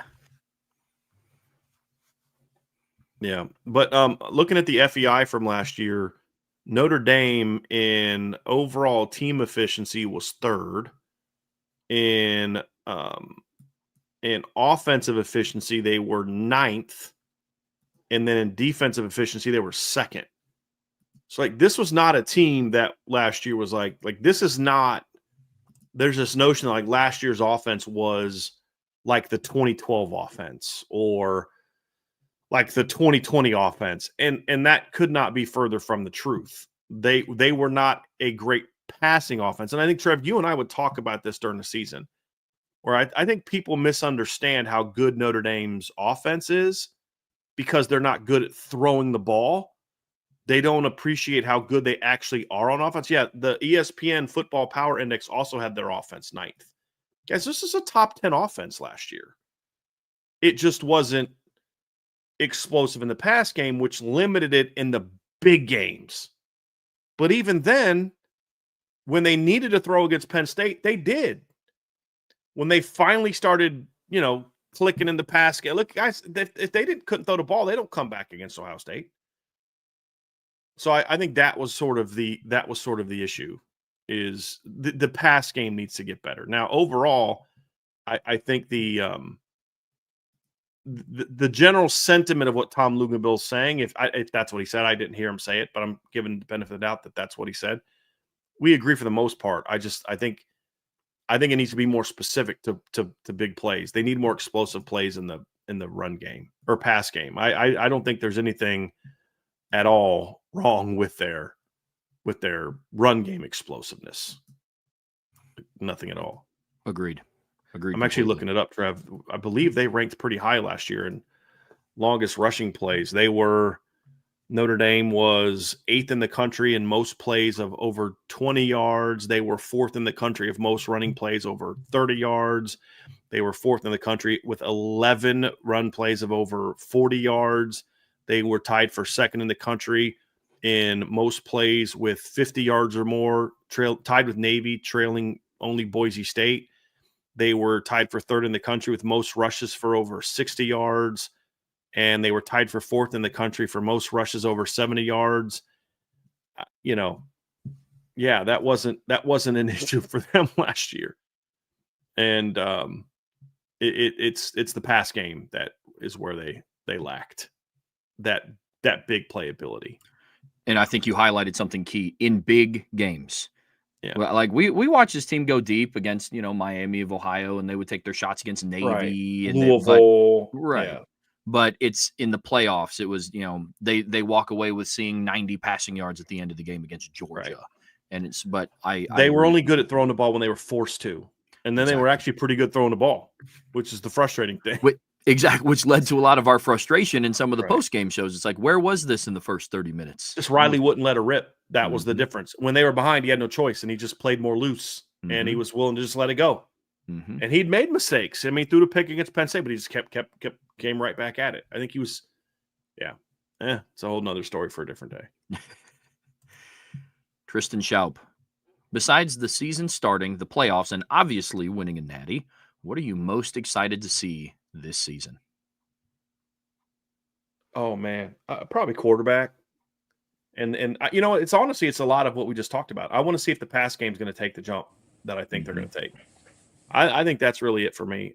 If you want to ask, like, what am I most looking forward to seeing this year? It's that. I mean, there's a lot of things, guys, that I think I know about this team. I'm pretty confident in. The question is more of, can the pass game become what we think it can?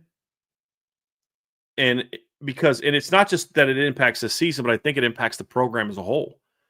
If you can't go out and get Malachi Fields and Will Paulding and bring back Greathouse and Raritan, and all of a sudden you got this highly ranked, former top quarterback with a big reputation, and you still can't throw the ball for 2,600 yards, then okay, is that just what Marcus Freeman just doesn't really care about throwing the football? Can Notre Dame not build a good passing game? Is this like the Jimmy Clausen jinx or something like that? Like, ever since Jimmy left, they haven't been able to what is the deal? And I don't think that's going to happen, but I'm saying if they don't throw the ball effectively, I think that's the thing I'm most looking forward to. Are these receivers as good as we think they're going to be? Is CJ and Kenny as good as we think they are? Is Eli Raritan going to be able to stay healthy? Can they improve in pass pro? Those are all question marks.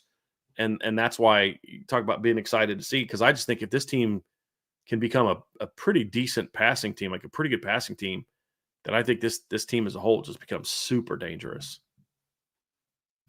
Mine is more big picture. A lot of what you're talking about files into what I'm going to talk about. But the biggest thing I'm looking forward to is, can Notre Dame just follow up this season with another successful season? I have yet to see that in my lifetime. Outside of, I guess, like on paper, 05 and 06, where you still get blown out in the New Year's Six Bowls that you play in, but they still made them in back-to-back years. Mm-hmm. And then you made them in back-to-back years in 20 and 21. And that's it. And I want to see Notre Dame have repeated sustained success And that's what I'm looking forward to the most this year. Because, 2012, we know what happened in 2013. 2015, we definitely know what happened in 2016. Unfortunately, that year still happened. 2018, yeah, I know 2019 on paper, they had a lot of wins, but they were empty wins. It was the best team you beat that year was a ranked Navy team, and then you go and play Iowa State. They did beat the brakes off of them in that game. They did. Chase Claypool had 4 touchdowns that game. Brain Lindsey torched a guy for a long touchdown pass. Yeah, but that was counteracted by the fact that you barely beat, was it Virginia Tech that year? Remember that? Yeah, just some ugly wins that year. I just want to see sustained success. What about you, Sean? Something that you're looking forward to seeing this season for Notre Dame outside of making the playoffs, winning a national championship, and then just overall opening day? Somebody win an offensive postseason award. It's When been a was minute. that happened, Sean? Let me think. Because Liam didn't win any. Was it McGlynn? I mean, was it Quentin Nelson? No, you're right. No, because they freaking gave the Outland to freaking Ed Oliver. You're right. It had to be Tate in 09 then, in the Blitnikoff. Yeah. Because no. Tyler Eifert won the Mackey, I think, in 12. You're right. Oh, that's right. He sure did. Yeah. And Michael Mayer would have won the Mackey if he didn't just come along at the same time as Brock Bowers, in my opinion. But That's yeah, been, 12 years then? Yeah, Quentin Nelson was he was a unanimous All-American, but he did not win a single postseason, which is why I just kind of stopped caring. Now, you could say that they did win the Joe Moore Award on 17, but that's not an individual player award, to Sean's point. But yeah, I think you have to go back to Eifert in 2012. The irony of Eifert winning it is I thought Tyler Eifert was better in 2011 even than he was in 2012, just from an opportunity standpoint. He just didn't have the same opportunities. But yeah, I think Eifert in 2012 was the last time. Man, I'm with you guys.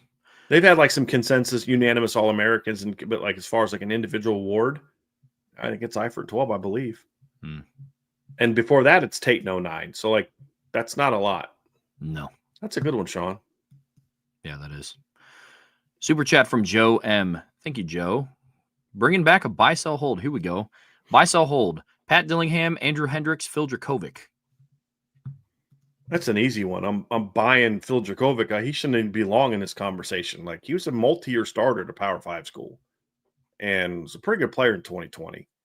Never panned out as good as he should have been, but like he doesn't belong on that list. I'll hold Andrew Hendricks because he was a nice athlete. Andrew had a nice year at Miami of Ohio when he transferred over. And Pat Dillingham's a great story, but he was not a Division I quarterback. So I'll sell that one. It's a pretty easy one. Good deal. Question in here from Broke Neck Boy. An all blue versus all green Boise State game will be one of the best uniform combinations you've seen in a football game. Is that what they're doing? I know that Notre Dame's going all green, but is Boise going all blue? Oh, I'm not sure. I think that's their road jersey, isn't it? No, I think their their road jersey is white. White top and blue pants. I guess it would be cool if they did. Or I guess they all could blue. go white top, orange pants. That might have been what they did in their bowl game against Penn State. They've done that in some of their big games. They did that in the Fiesta Bowl against Oklahoma. They went white on orange as well. I think they went white on orange when they went down and played Georgia. Yeah. So that would be my guess. I wish they would go all white. I'd be okay with the all blue, but I don't know that would be great for the players, especially the quarterbacks. That doesn't look as different as you think it would when you're dropping back trying to read a defense. It would not be a great combination. Yeah. But all green versus or all white with those royal blue helmets, that would be sweet. That would be. Plus, it's also not a given that Notre Dame goes green bottoms either. They could go the white pants. Yeah, that's true. They did put that graphic out today that had all the players wearing all green pants as well. So I would assume that. Are they not going to do a TV release thing, movie release thing this year for your uniform? Are they not doing that this year since there's not a Shamrock game? Probably not, unfortunately. They should have done it for the green out game. They did a thing with Freeman in the green out game the first year. Remember that? Yep. So getting sloppy and lazy, man. All this trying to, we're trying to focus on winning a championship stuff. You're not giving me cool videos. You know what I'm saying? So Come on. Oh, I'm too busy trying to win a championship. I don't want to hear it. I don't want to hear it. Give me cool Where's videos. my content? Give me my cool videos. Come on. Come on. For those without a sense of humor, that was a joke. Just want to make sure we're clear on it. D-Troll Hunter. Brian, I do believe Knapp could be the correct answer at left tackle, but does it feel like Joe Rudolph refuses to make him complete for the role, or am I way off base? I think that's supposed to be compete. Meant to compete. Look, man, it's only 2 days into fall camp, so I don't want to say too much on that, but the fact that Will Black's been playing left guard the last 2 days and Matty Augustine and Styles Prescott are getting the next reps at tackle absolutely makes me think that there's something to that. Like, he's just not gonna, it's like I talked to a source this summer, and one of the things they said was like, look, if somebody's good enough to be as good or better than Anthony Knapp at that left tackle job, then we'll move him inside, because we all think in the NFL he's gonna be like Zach Martin. And I was told, like, somebody was like, look, if we had Zach Martin, if we had somebody come along, if we had a Ronnie Stanley on the 2012 team, we might have moved Zach Martin inside. But you didn't have that. You're going to have to be pretty flipping good to move Zach Martin inside. But when you won't let your most talented guys, I mean, I get Gerby. I get that one. I do. Gerby played right tackle in high school, so I get it. But you don't even let Will Black get any reps at left tackle? Like that would be a concern of mine. But I don't want to go too far into that conversation, guys, because it could just be right now they're not worried about his position.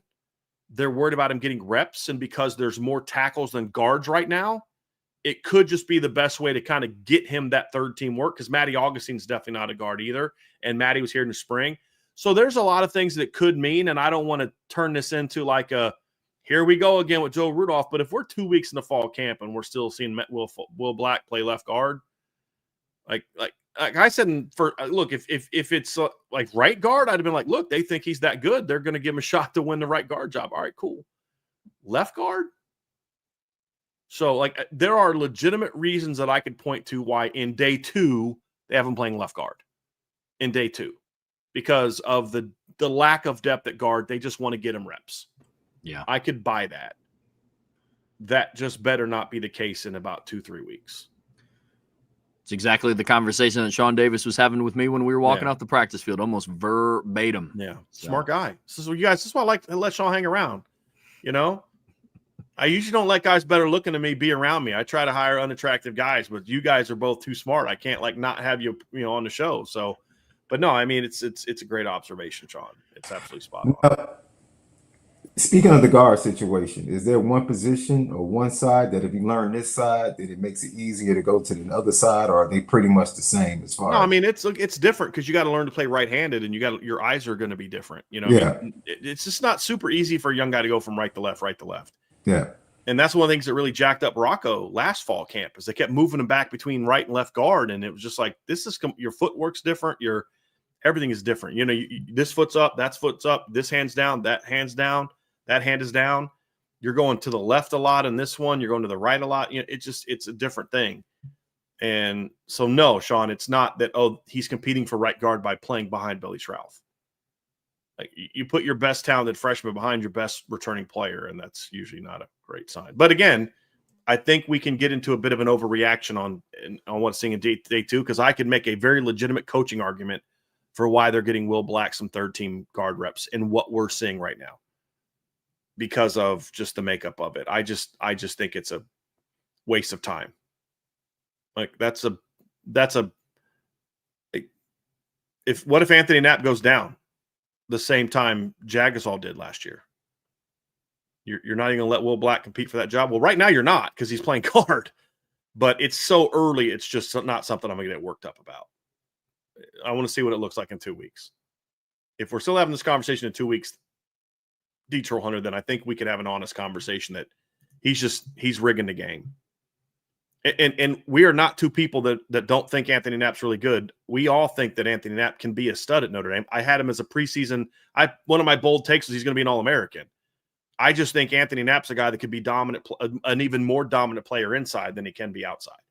Yeah, I figured that'd be a good time to bring up this question by John A1 because it's along the lines of what you're talking about, Brian. Based on what you've seen so far, do you believe Knapp is legitimately the best option at left tackle? Has he made the jump Rudolph thought that he would? On day 2, he's very clearly the best left tackle on the roster right now. Like, I'm not sitting there thinking, like, you need to get Black out there right now to push him. I just think it's like, I don't know that Will Black's going to start at left tackle this year if he's everything we thought he was going to be, because he's a freshman who didn't have spring ball. But it's more so looking to the future. I don't know that you're going to have Billy Schrouth on your team next year. I don't know that Ashton Craig can stay healthy for a full season. There's a lot of what ifs on this interior for next year. And it's about, like, look, in this notion that, well, he's the left tackle now, so that's where he's always going to be. Alabama had a kid named Barrett Jones back in the beginning of the Nick Saban era. And he was I believe, 3-time All-SEC player. I'm pretty sure he was an All-SEC player at 3 positions, but he was definitely an All-SEC player at 2 positions, because he was a 2-year starter at, I think it was right guard. Then they moved him to left tackle, and he was All-SEC, and then they moved him to center in 2012 for that championship team. Why? Because they were trying to get their best 5 on the field, and he was the best Swiss Army knife that could be a stud anywhere. That's how I envision Anthony Knapp. And so this year, right now, today, Anthony Knapp's my left tackle, especially after what I saw from him in the first practice. It's not even about Anthony Knapp right now. It's about, like, are you seriously just not even going to you're not even going to give Will Black a chance to look really good there? So, but again, that's day 2.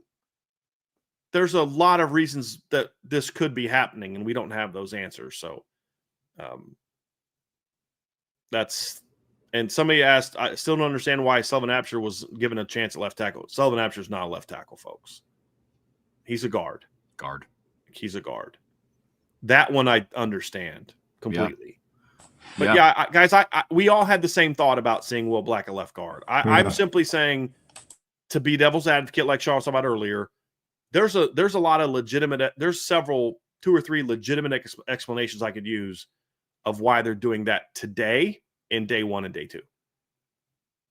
And like I said, in the middle of practice, if when we get there, we're going to, our final practice availability is like the middle of the spring, fall practice. Mm-hmm. If we get out there that day and Will Black is still playing left guard, then we're going to have some conversations. Man, you know what I thought about?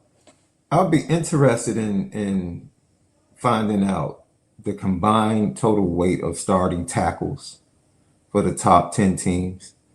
Notre Dame might be 9th or 10th on that list. Yeah, I mean, they're literally right at 300 pounds. Right. They're Wagner and because I think both listed at 300 on the dot. Yeah, I think the starting left tackle for Miami is like 6'9", 3. Markel Bell. Yeah, I'll take both of Notre Dame's 300-pounders over that guy. That's what I'm saying. It's like you look at the weight. Sometimes you look at the weight, and I have to say, Joe Rudolph, I'm not sitting here saying he has a type, that he wants guys that are thinner and not as heavy at tackle. But maybe that is a part of his evaluation, and bigger guys, maybe he does foresee them going inside or playing inside. I mean, but Gerby Lambert's a bigger guy. I think sometimes, Sean, coaches can fall in love with players and they get blinded to certain things. That's my concern with Joe Rudolph. I think he's so locked into the notion of Anthony Knapp being a left tackle that he's just kind of closing off the idea that anyone else could do it. That's my fear. But I also think that we need to let the fall camp play out a little bit before we start jumping to too many big conclusions after the second day.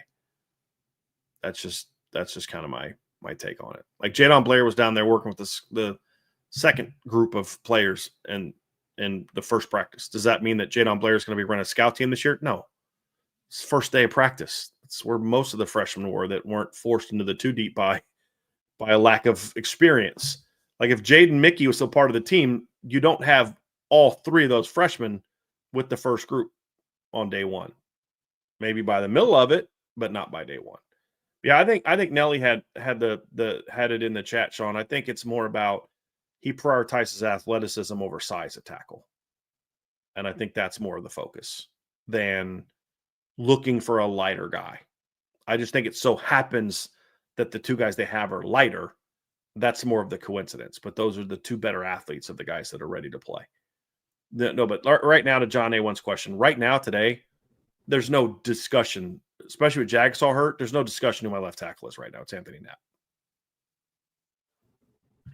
Got a two-parter here from Iden Benami. A little trip down memory lane. Just saw Tim Brown go fight to get his towel bag versus Texas A&M in the Cotton Bowl. Love that. Why did he not play the rest of the game? Was Texas A&M a better team that year? Tim was electric. Not sure we've seen many like him. Rocket, Ricky Waters, Jay Love. Wish I got to see the older guys live or actually remember the games. Like, I'm pretty sure they're all living still. Yeah. Sean, I don't remember. I was 9 that year. I don't remember why Tim Brown. I didn't even know that he didn't finish that, because they played Texas A&M in 87 and in 88, in 87 in the Cotton Bowl, and then also played him again in 92 and 93 in the Cotton Bowl. So they played 3 times the Cotton Bowl in a stretch of like 6 years. I didn't remember. I know Notre Dame got smashed that game. I would assume it's probably because they were getting killed in the second half of that game. But I couldn't tell you. I don't remember that. Yeah, I've heard him speak about it. He didn't go in depth. He was home. I think that because he's from Dallas, right? Yeah. If I'm not mistaken, it has something to do with some logistics of, like you said, the game, the way it went, and then being close to home. He talked about dealing with an injury already that they just didn't want to take a chance. Like, I don't know. I don't know. Yeah. Wish I could have seen it live. It's Notre Dame's last Heisman Trophy winner. Yeah, I mean, I don't remember. The only game I really remember from Tim Brown in college is the Michigan State game. I don't know why I remember that one, but like I remember that from that time. Yeah, and he had like like two kick returns. Yep. For scores, and made a big play in the pass game. But you know, to the question, Trev, I mean, Rocket is still the most explosive player I've ever seen. Like, he was a different kind of gear. More so than Ricky, more so than Jeremiah Love. Like, he played at a different speed than anyone I've ever seen play the game.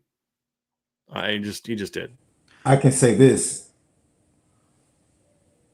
It was a foregone conclusion that Notre Dame was going to win unless they played a Miami or a team like that in the regular season. I literally would watch to see which second string guy would pop.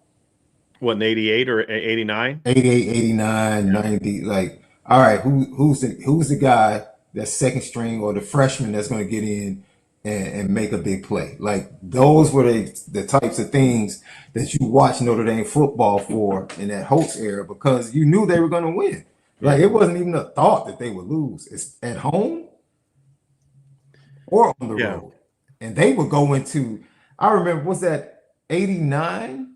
Did they began the season in the Meadowlands against Virginia? And Virginia was supposed to be this upcoming Sean Moore and Herman Moore and Chris Slade. Yeah. And they just wasn't Terry Kirby the running back on that team? Yeah. I think he was the running back on that team. George Welsh, the coach. Yeah. Yeah. And they smacked that team. They ran the ball, Trev, no lie.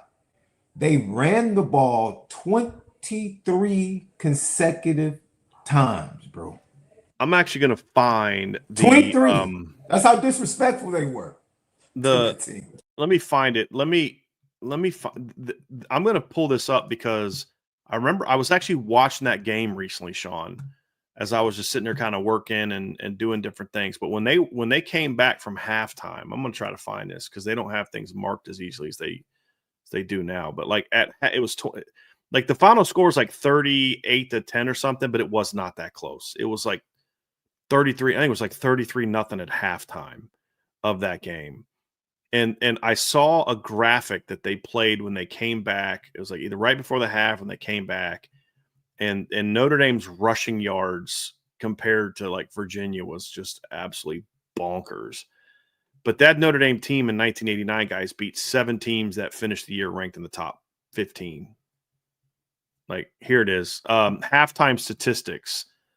Notre Dame had 330 total yards and Virginia had 60 at halftime. Notre Dame had 16 first downs. Virginia had 3. Notre Dame rushed for 178 yards at halftime. They passed for 155 because remember, he hit 2 big shots to Rocket early in the game over the top. Like, that's sick. That's 333 yards as I'm watching this, and that's halftime. And it was 33-0. And that Virginia team, keep in mind, that was the year before they were not. Remember, they were like number 1 at one point in time in 1990. Virginia was ranked number 1 at one point in time, and so like that team was just. I'm gonna be honest. So loaded. Listening to you say that, because most people talk about '93. Mm-hmm. The '89 team was really the one that got away. They should have been back-to-back champions. Yeah, they should have been back-to-back champions.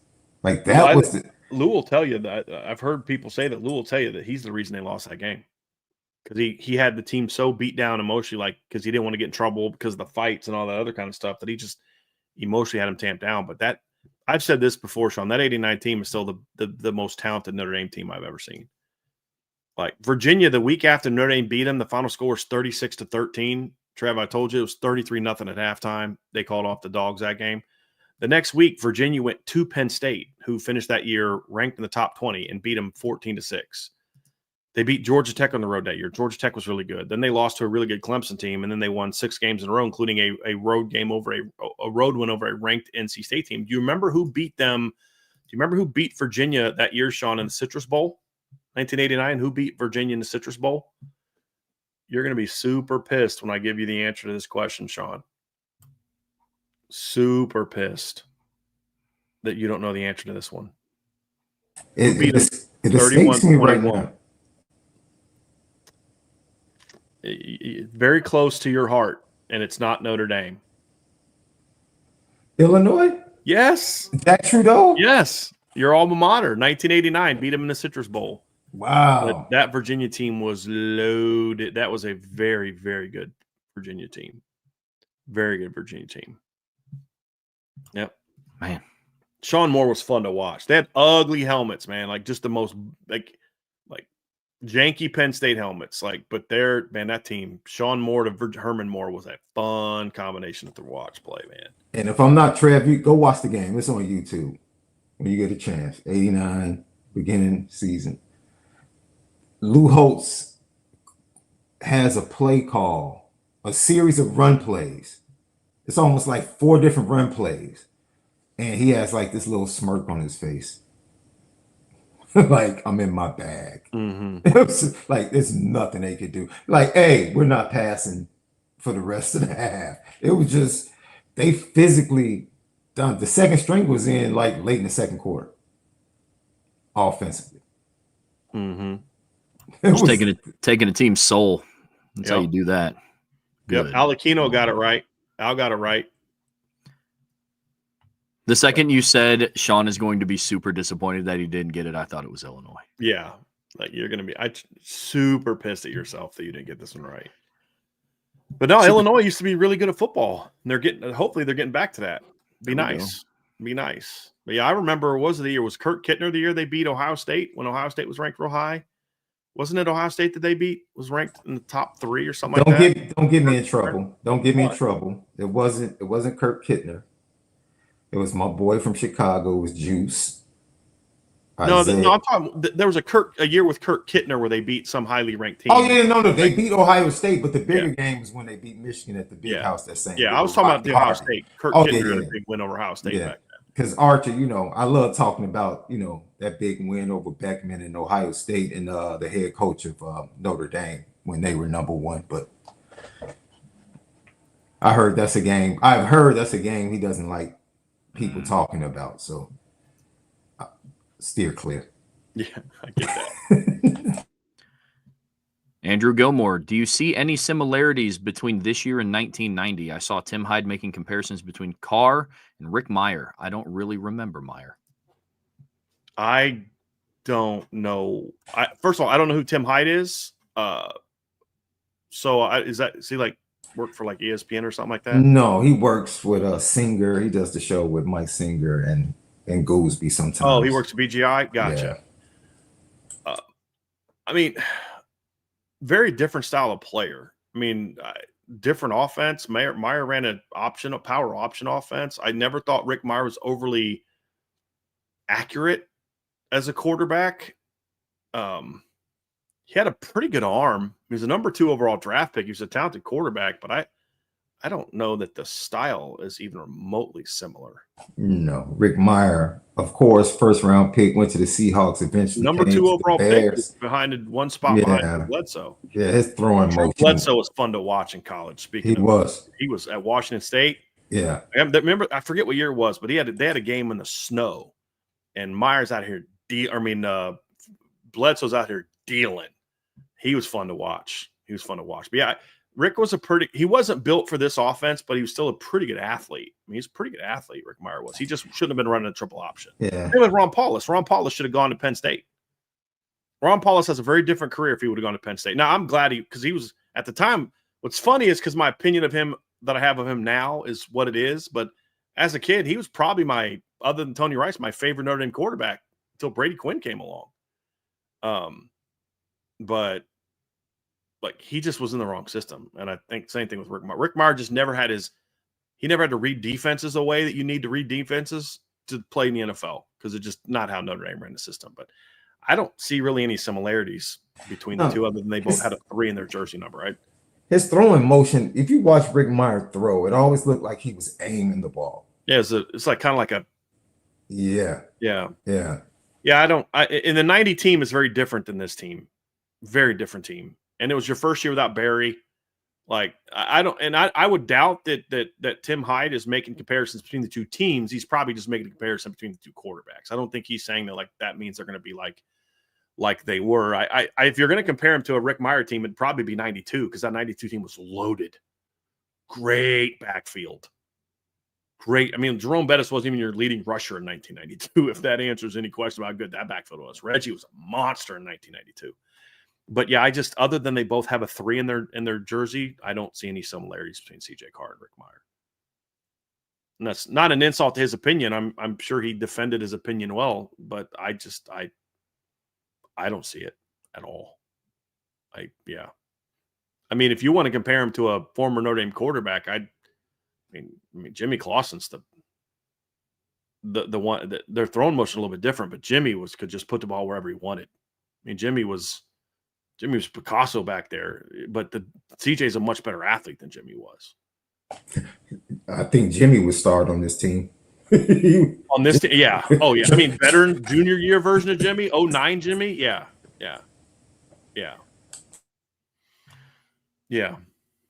Rolling right along here on the Irish. Andrew said that he thinks he was comparing the circumstances 1990 team with expectations in a rookie quarterback.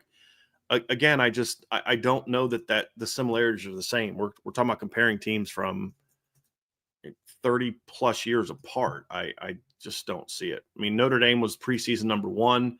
This team is not preseason number 1. Notre Dame had won a championship 2 years prior, and it was coming off a year where there were some people that thought they should have won the championship again, even losing to Miami because they went out and beat number 1 Colorado convincingly in the Orange Bowl. I don't think the expectations for this team are the same. I just don't.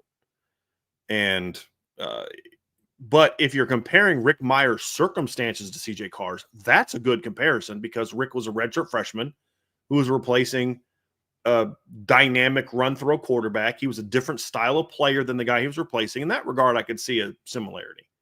So, and I don't think that Kevin McDougal was a better passer than Rick Meyer. But he was more accurate than Rick Meyer was, but he didn't have the arm that Rick Meyer did. That part, Andrew, that part of what you said, I could buy. Highly ranked team, first-year starting quarterback, but I think you could make that case for Jimmy in 07. You know, I mean, if you wanted to go there, although that team didn't have high expectations, but as far as like first year, I mean, there's a lot of things you can compare. I think that's just kind of a reach for me. You know what? Yeah. You hear that, and I know that gives some people pause, or some people make, that similarity or comparison. Ohio State's able to do it every 2 years. Yeah. Ohio State is able to bring in a first-time starter every 2-3 years and just keep rolling. It's like eventually it comes down to talent and coaching. Eventually, that's what it comes down to. Like, we could talk about situations looking similar, looking the same. How talented is the kid, and how well are you coaching him? Yeah. And what does he have around him in talent? Sean, I also think that 1990 team was dealing with a lot of losses from that previous year. I mean, the 1990 draft, you lost Anthony Johnson, Tim Grunhard, Jeff Alm, Pat Terrell, Mike Brennan, Stance Magala, Ned Bolkart, DeJuan Francisco, and Dean Brown. You're replacing almost your entire starting offensive line. I believe in at least one of the games they lost in 1990, I believe Rocket got hurt in the middle of the game with a lead. I think it was a Stanford game, because I remember Lou Emoji telling me this story. They were beating the Stanford. Walsh game, right? No, that was Denny Green. That wasn't even a very good Stanford team, but I think it was that game. Notre Dame was winning and Rocket got knocked out. And when he got knocked out, that's when Stanford started to come back. But also that 1990 defense was bad. I mean, you look at Notre Dame in 1990, they gave up 24, 19, 11, 36, 27, 20, 22, 31, 29, 24, 6, and 10 points.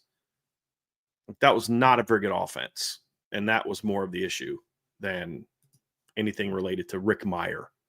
Rick Meyer's like the whipping boy from those teams. Like, he always gets blamed for whenever they lose, it's Rick Meyer's fault. Like, I have friends who literally say that team would have won 3 titles if it wasn't for Rick Meyer. Just nuts. You know, it's like, dude, come on. But Matt Lee said it was the Penn State game that happened. Okay, so I knew there was like a game that year, Matt, where that happened. I remember Lou Emoji telling me that.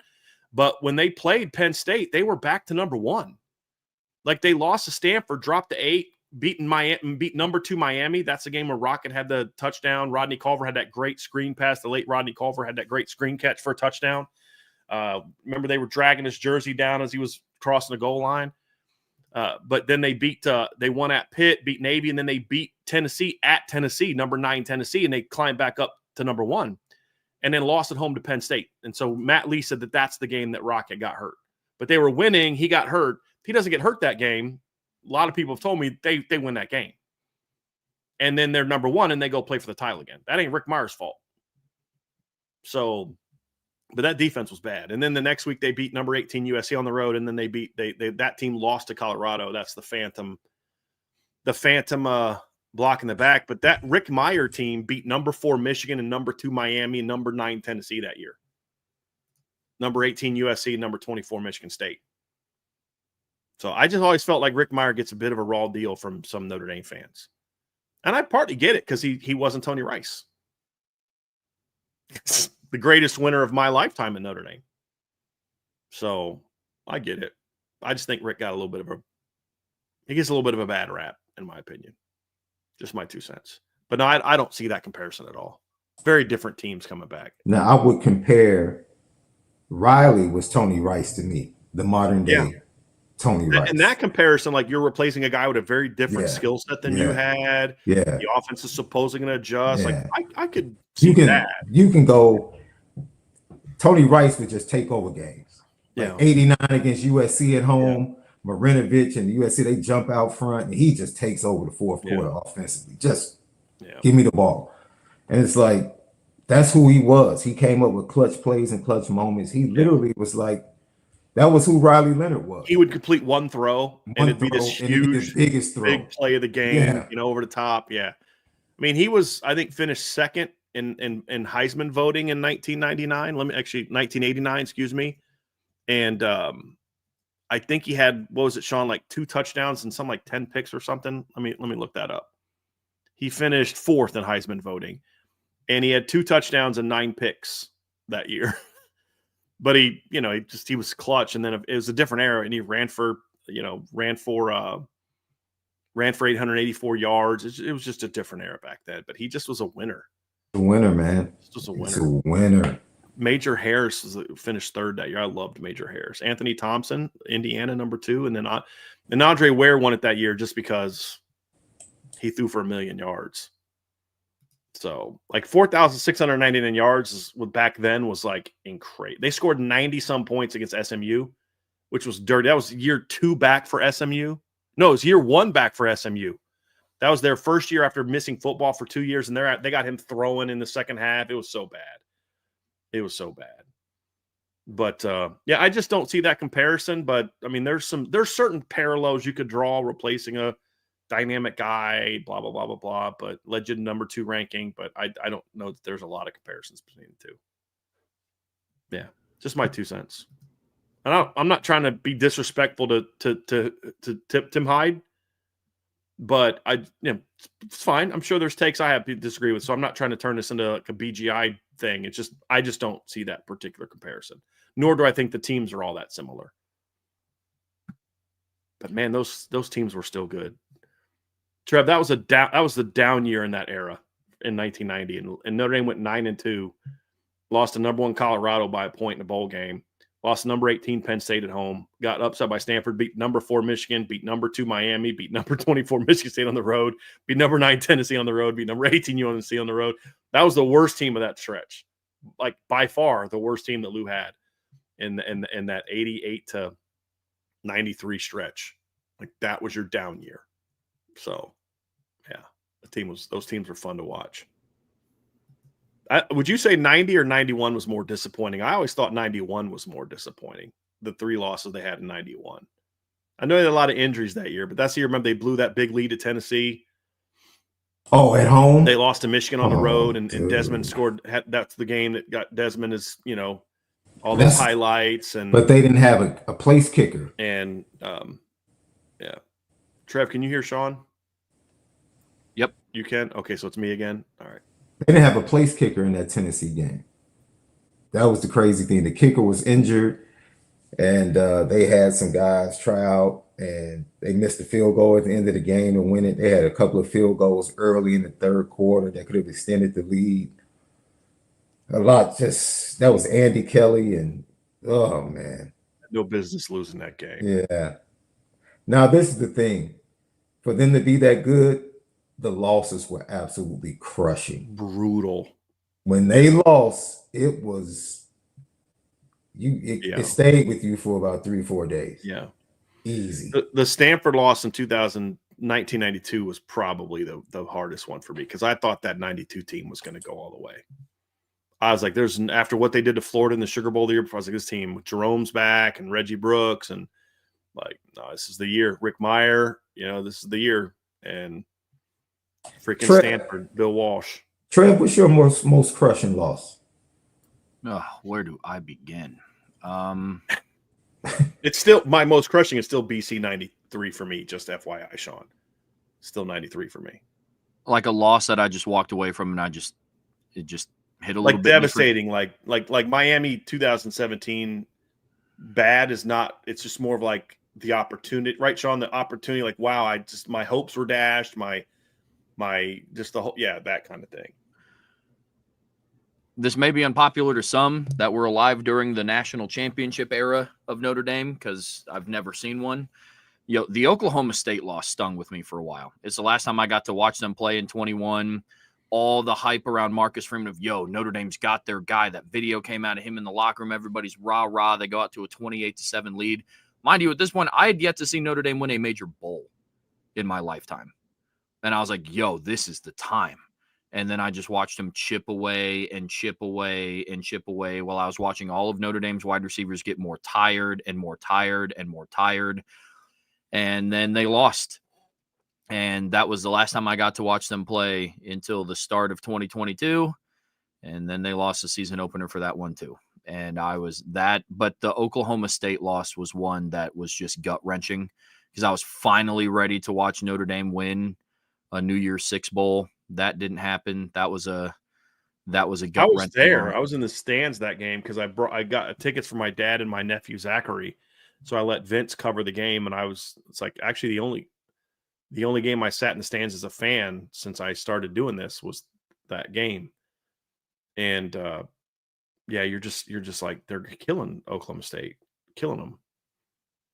The reason I say 93 instead of USC Bush, Sean, is because I don't think Notre Dame wins a title in 05.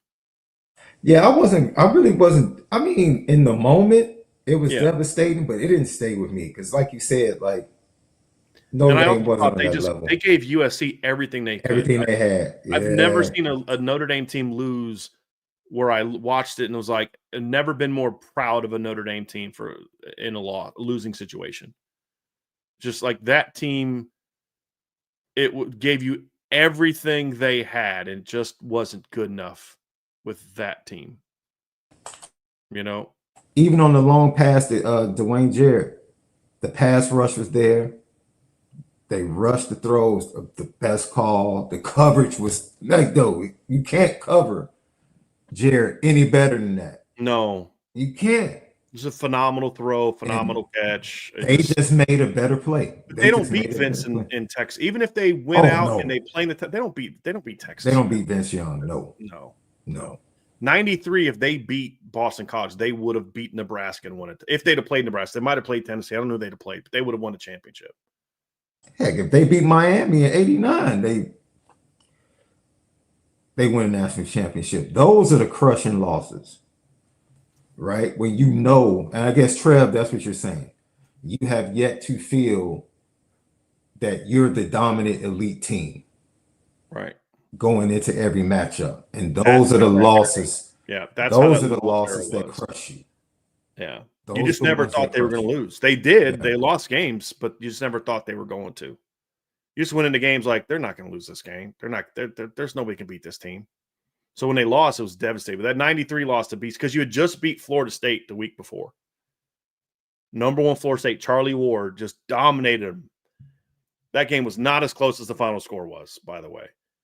And then to lose that game, it's just to BC at home. A team that you beat 50. BC was ranked in the top 10 the year before, Trev, in 92, and Notre Dame beat them 54-7. That's when they filmed Rudy. That's when some of the action for the Rudy game was filmed. I believe that game, right?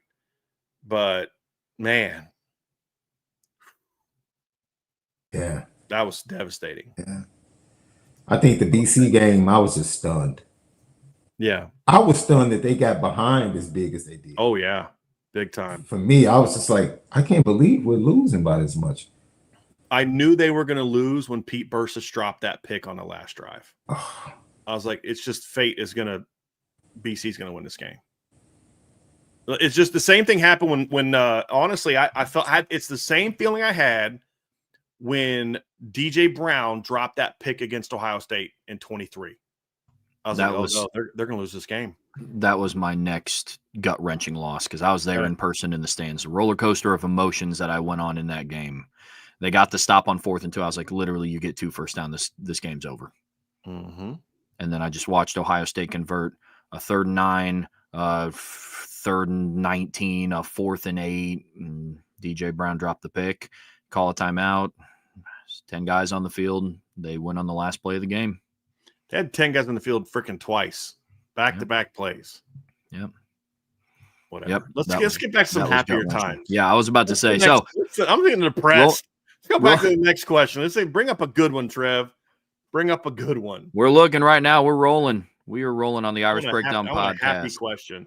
Friday Free-For-All Mailbag brought to you by new partners at FanDuel.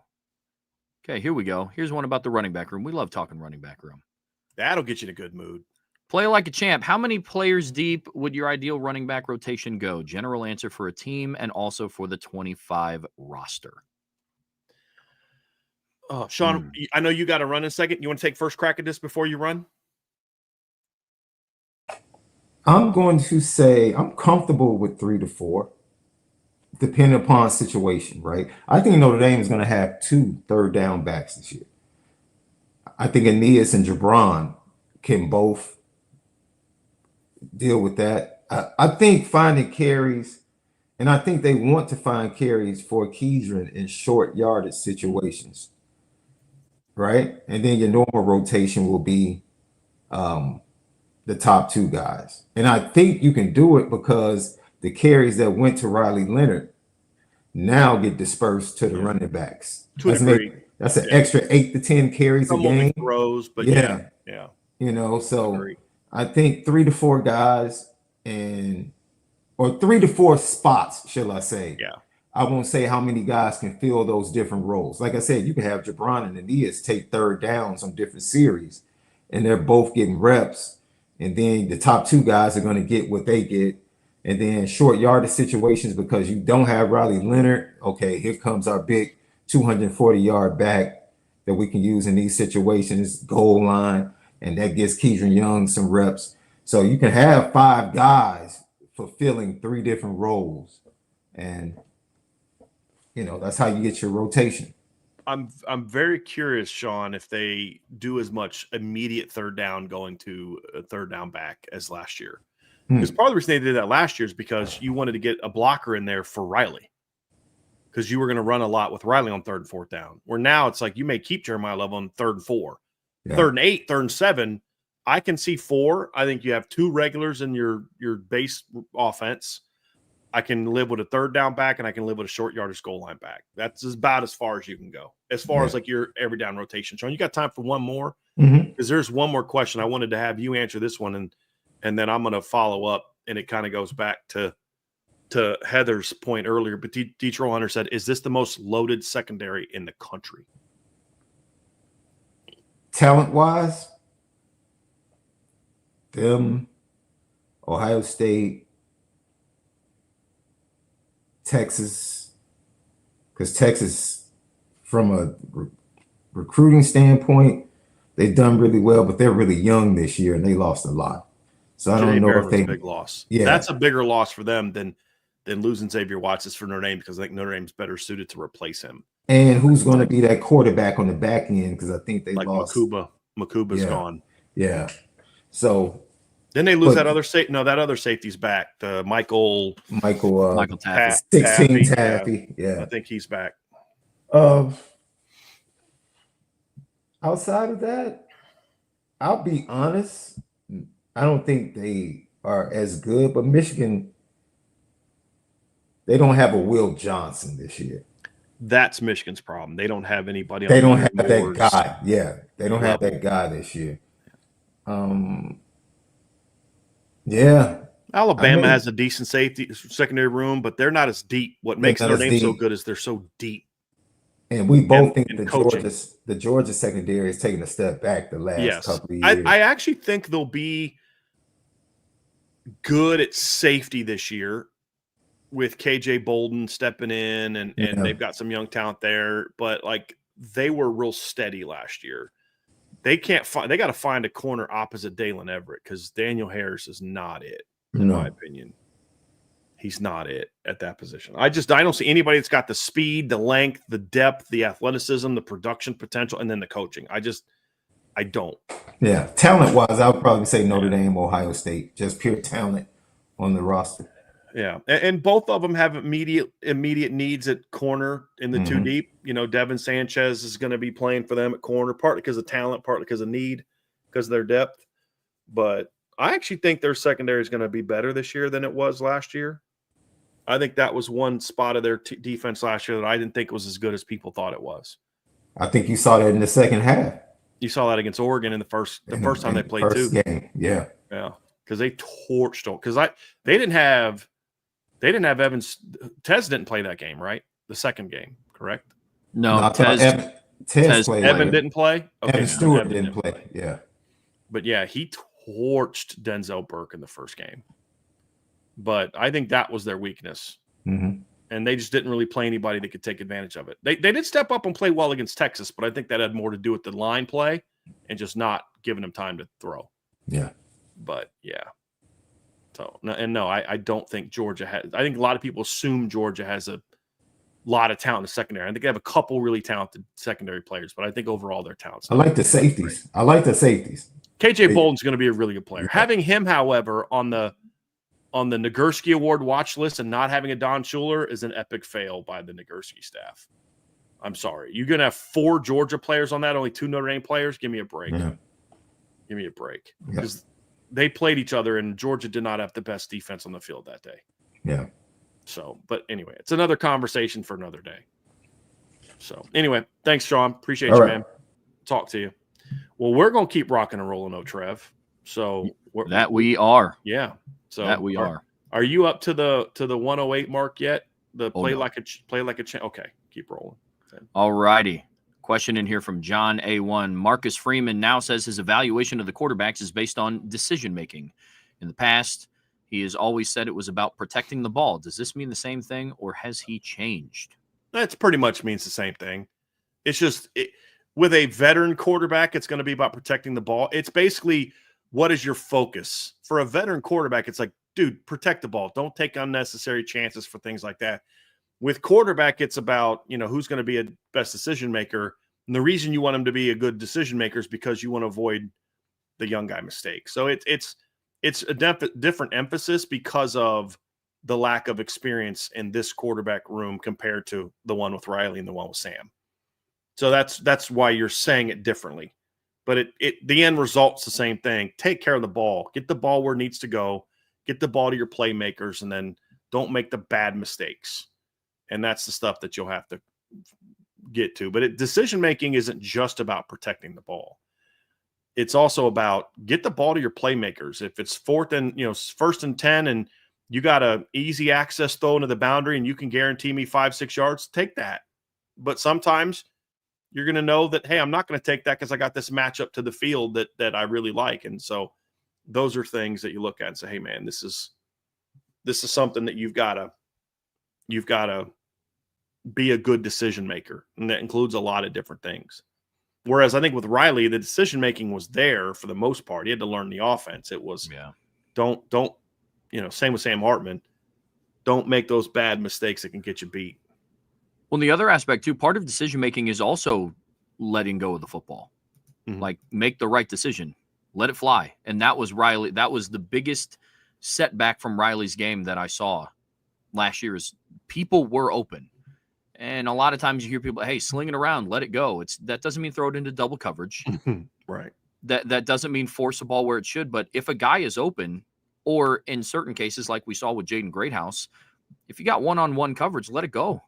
Trust that your guys are going to go make a play. That also is a factor into decision-making as well. Yep. Agree. A. Reagan, is there any Power 4 team that you think Notre Dame could shut out on the schedule this year? And could you see Notre Dame holding one of Miami A&M or USC to 7 or under? I mean, there's a lot of Power 4 teams they could shut out. There's teams on their schedule that they can shut out. The question is, will they shut them out or give up 7 or 3? But, yeah, there's several teams they could shut out. Could I see them holding any of those teams 7 or under? It's possible. I mean, they held A&M to 13 last year. I mean, it's possible. It would require those teams it would require dominance from Notre Dame, but also those teams to play not well. And sometimes that, like when you beat a good team and you hold them to 7, it's not just because your defense played lights out football. It's because that team didn't play well offensively. I mean, 2 years ago, USC played terrible on offense and still scored 20 points.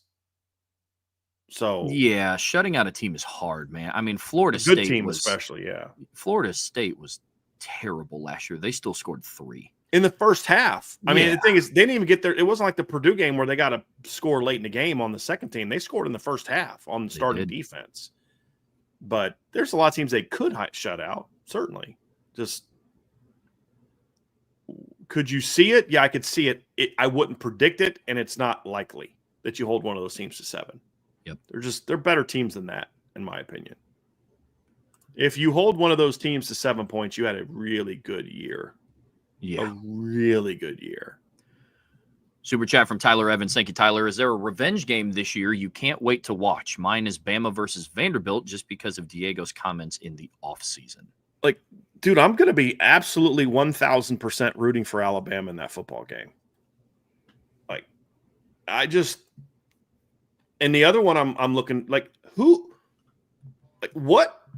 sent out the memo to quarterbacks to like talk trash about Bama? Like, I'll tell you, like, it's not a revenge game, but like, I can't wait to watch them play Florida State either. Couple revenge games for me that I'm curious to see is, I think, Ohio State, Michigan. We talked about that the other day. I mean, that's 4 years worth of revenge building up in Columbus for that one, man. You know what I mean? Like, Penn State hosting Oregon, I think, is going to be very interesting. That's a bit of a rematch of the Big Ten title game. That's a little bit of a revenge game. That'll be an interesting one. I think Notre Dame USC, but for a different type of revenge. I think it's more about some comments that were made this offseason. Is might be a little bit more to that one, but as far as wins and losses, I think Georgia's going to want to have a little something to say about that when they host Alabama. I think Alabama's got actually 3 big revenge games next year. Actually, you could argue 4, Trev. Bama's got the Vandy game. Obviously, that's their revenge. They also host Tennessee. I have a feeling that game could get ugly. But then there's the two opposite on the opposite side. They go to Georgia, which is a revenge game for the Bulldogs. And then they got to go to South Carolina. South Carolina thinks they should have won that football game last year. And they're not wrong.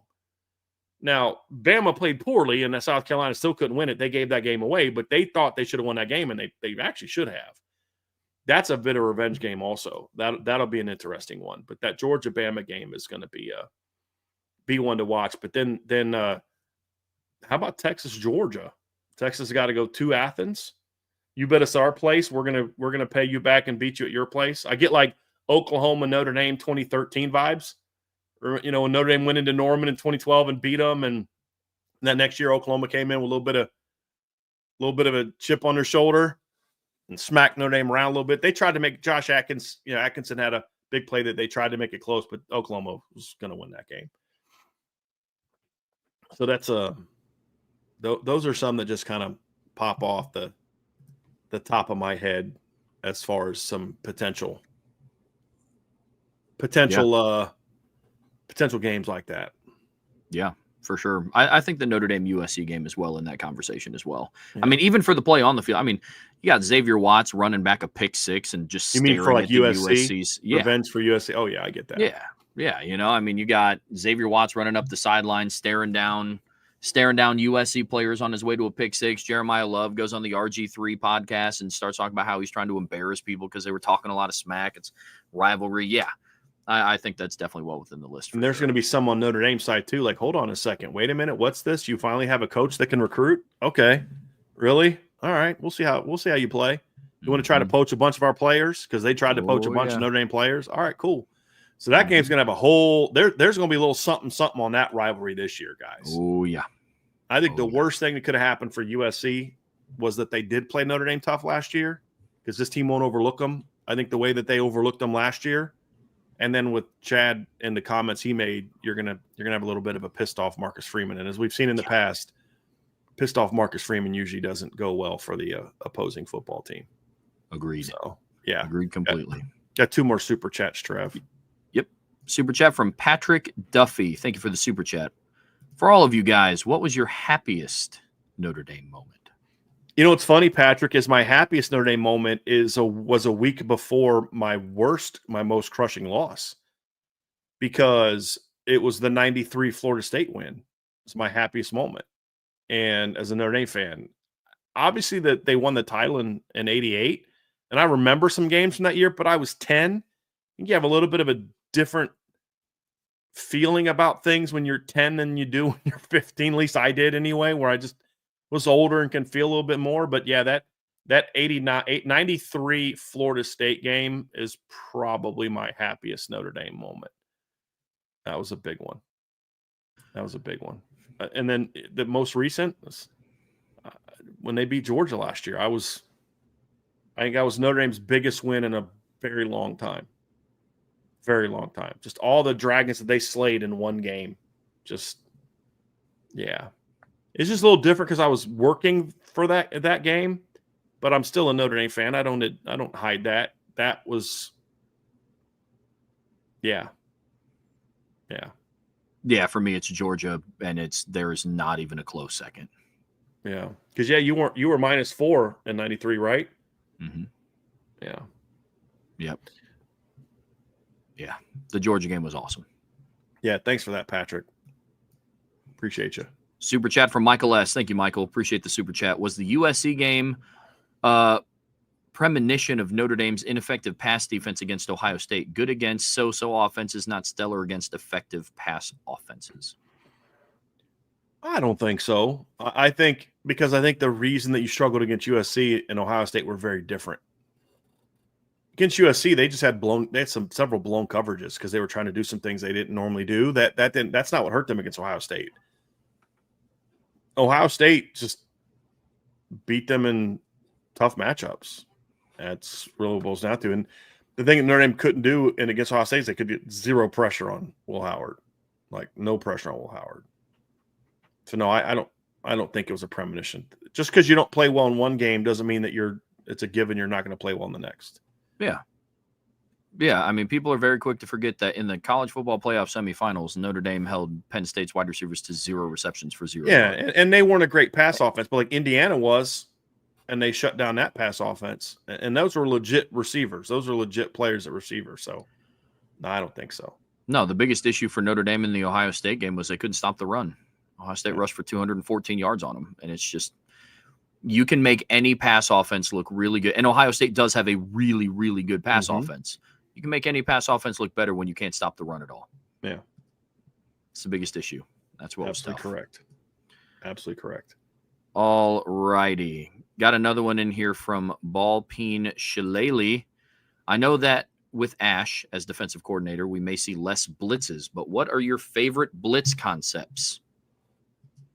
I don't really have any. It's just because it's like with a lot of things, it depends on what you have and what you're doing. I think anything my favorite blitz concepts are either like really tight tackle slant with a backer coming off. I kind of think what I had seen lines have some issue with is like hard slants with two backers coming off of a side. But there's a lot of different ways to get there. But those are my favorite pressures is when there's some sort of first and second level combo working together. I don't really have like a favorite blitz concept. Now, when I played CFB back in the day, I'd go man and bring that double inside blitz, and I would, light some people up with that. But like that was more of a video game than real life. It just depends on what your players are good at and what are the weaknesses. Because the whole point of a good blitz is let me find the weak spot in their protection break situation, which can either be a schematic problem, a personnel problem, or a both. Like I may have this great blitz, but it's like, dude, I'm not running that blitz to the left side of their line. They've got Quentin Nelson at left guard and Orlando Pace at left tackle. I'm not running that great blitz I like to do. But boy, their right guard and right tackle aren't good, or their right tackle's not good, or the right guard's not good, then we're going to attack that guy. Or, hey, they have some issues when they go 3-by-1 with the back to the trips, they tend to do this protection that they set this way. We can exploit that. And you've got to find a way that exploits that. So it's like with a lot of things. What's my favorite pass concept? Well, what's the down and distance? What kind of quarterback arm strength do I have? What kind of receiver speed do I have? It just depends so much on what your personnel is and what you're going against. Because my favorite blitz may be real stupid in certain situations or against certain teams. So it just depends on the situation.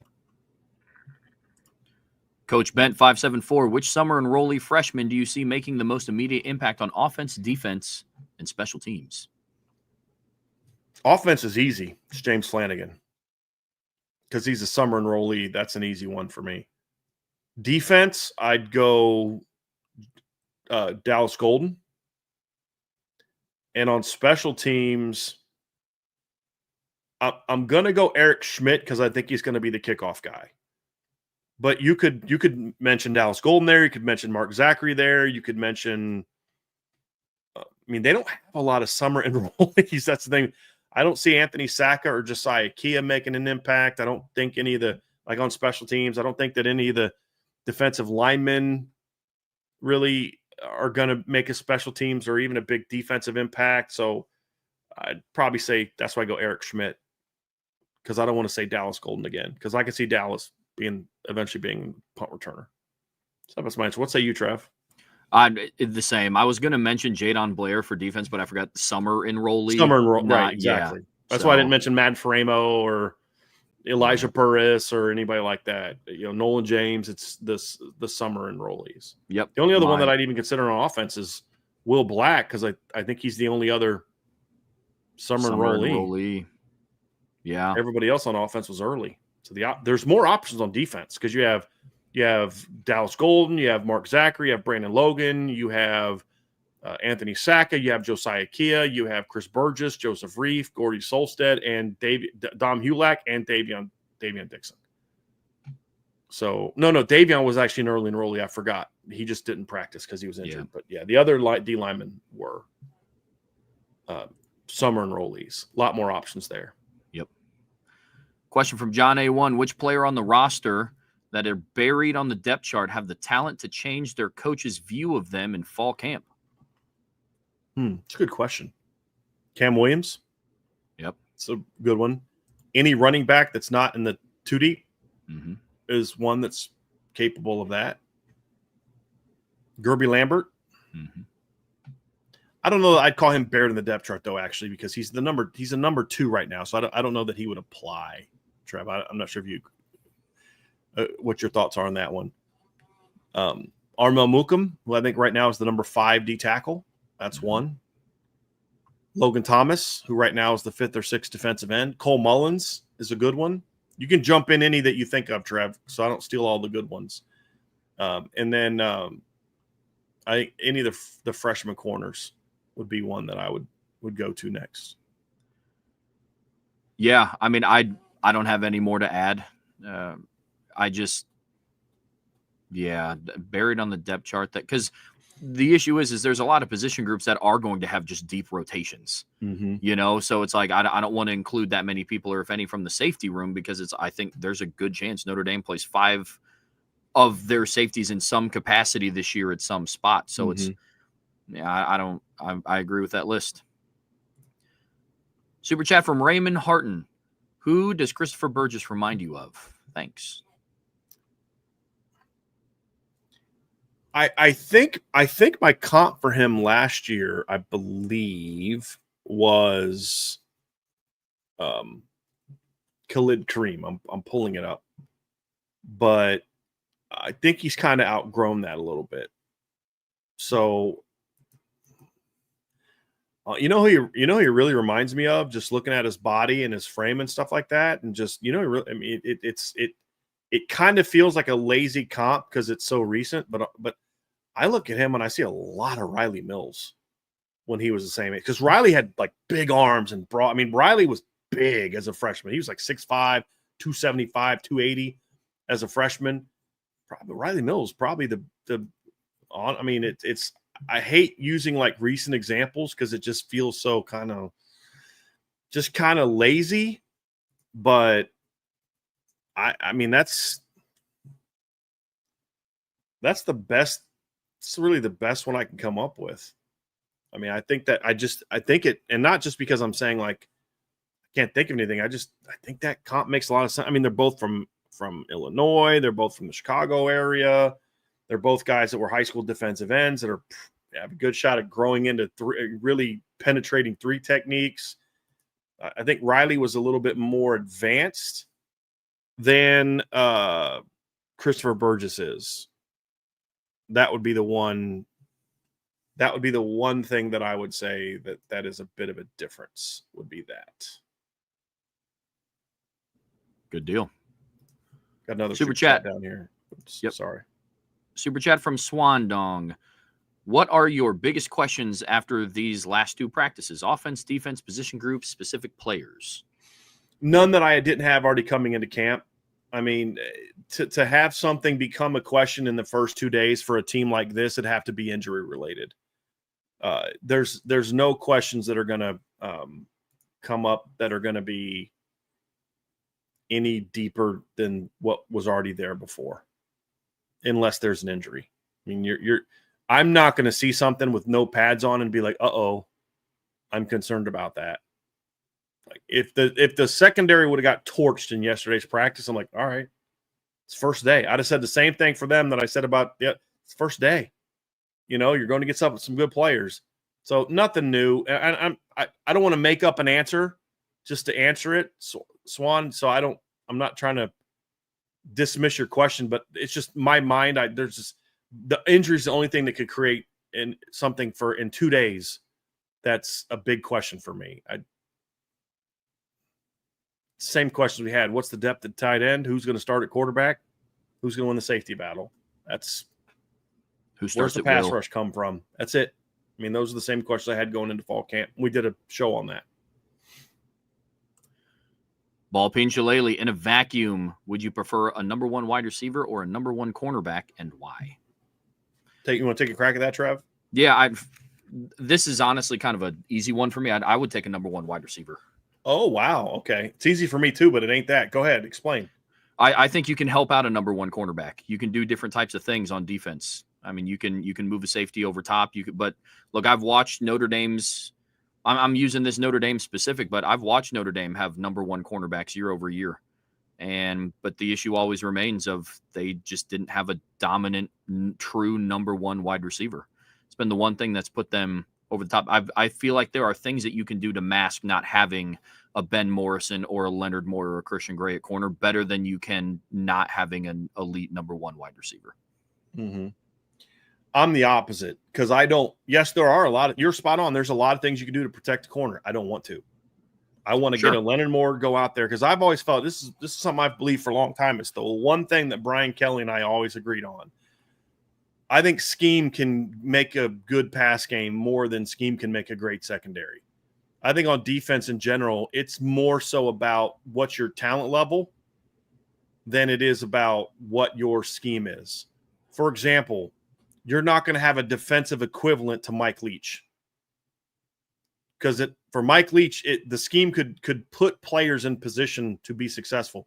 Can't do that on defense. You're going to get exposed on defense. And so you give me, and when I'm thinking number one receiver, I'm thinking Will Fuller, Michael Floyd, Golden Tate.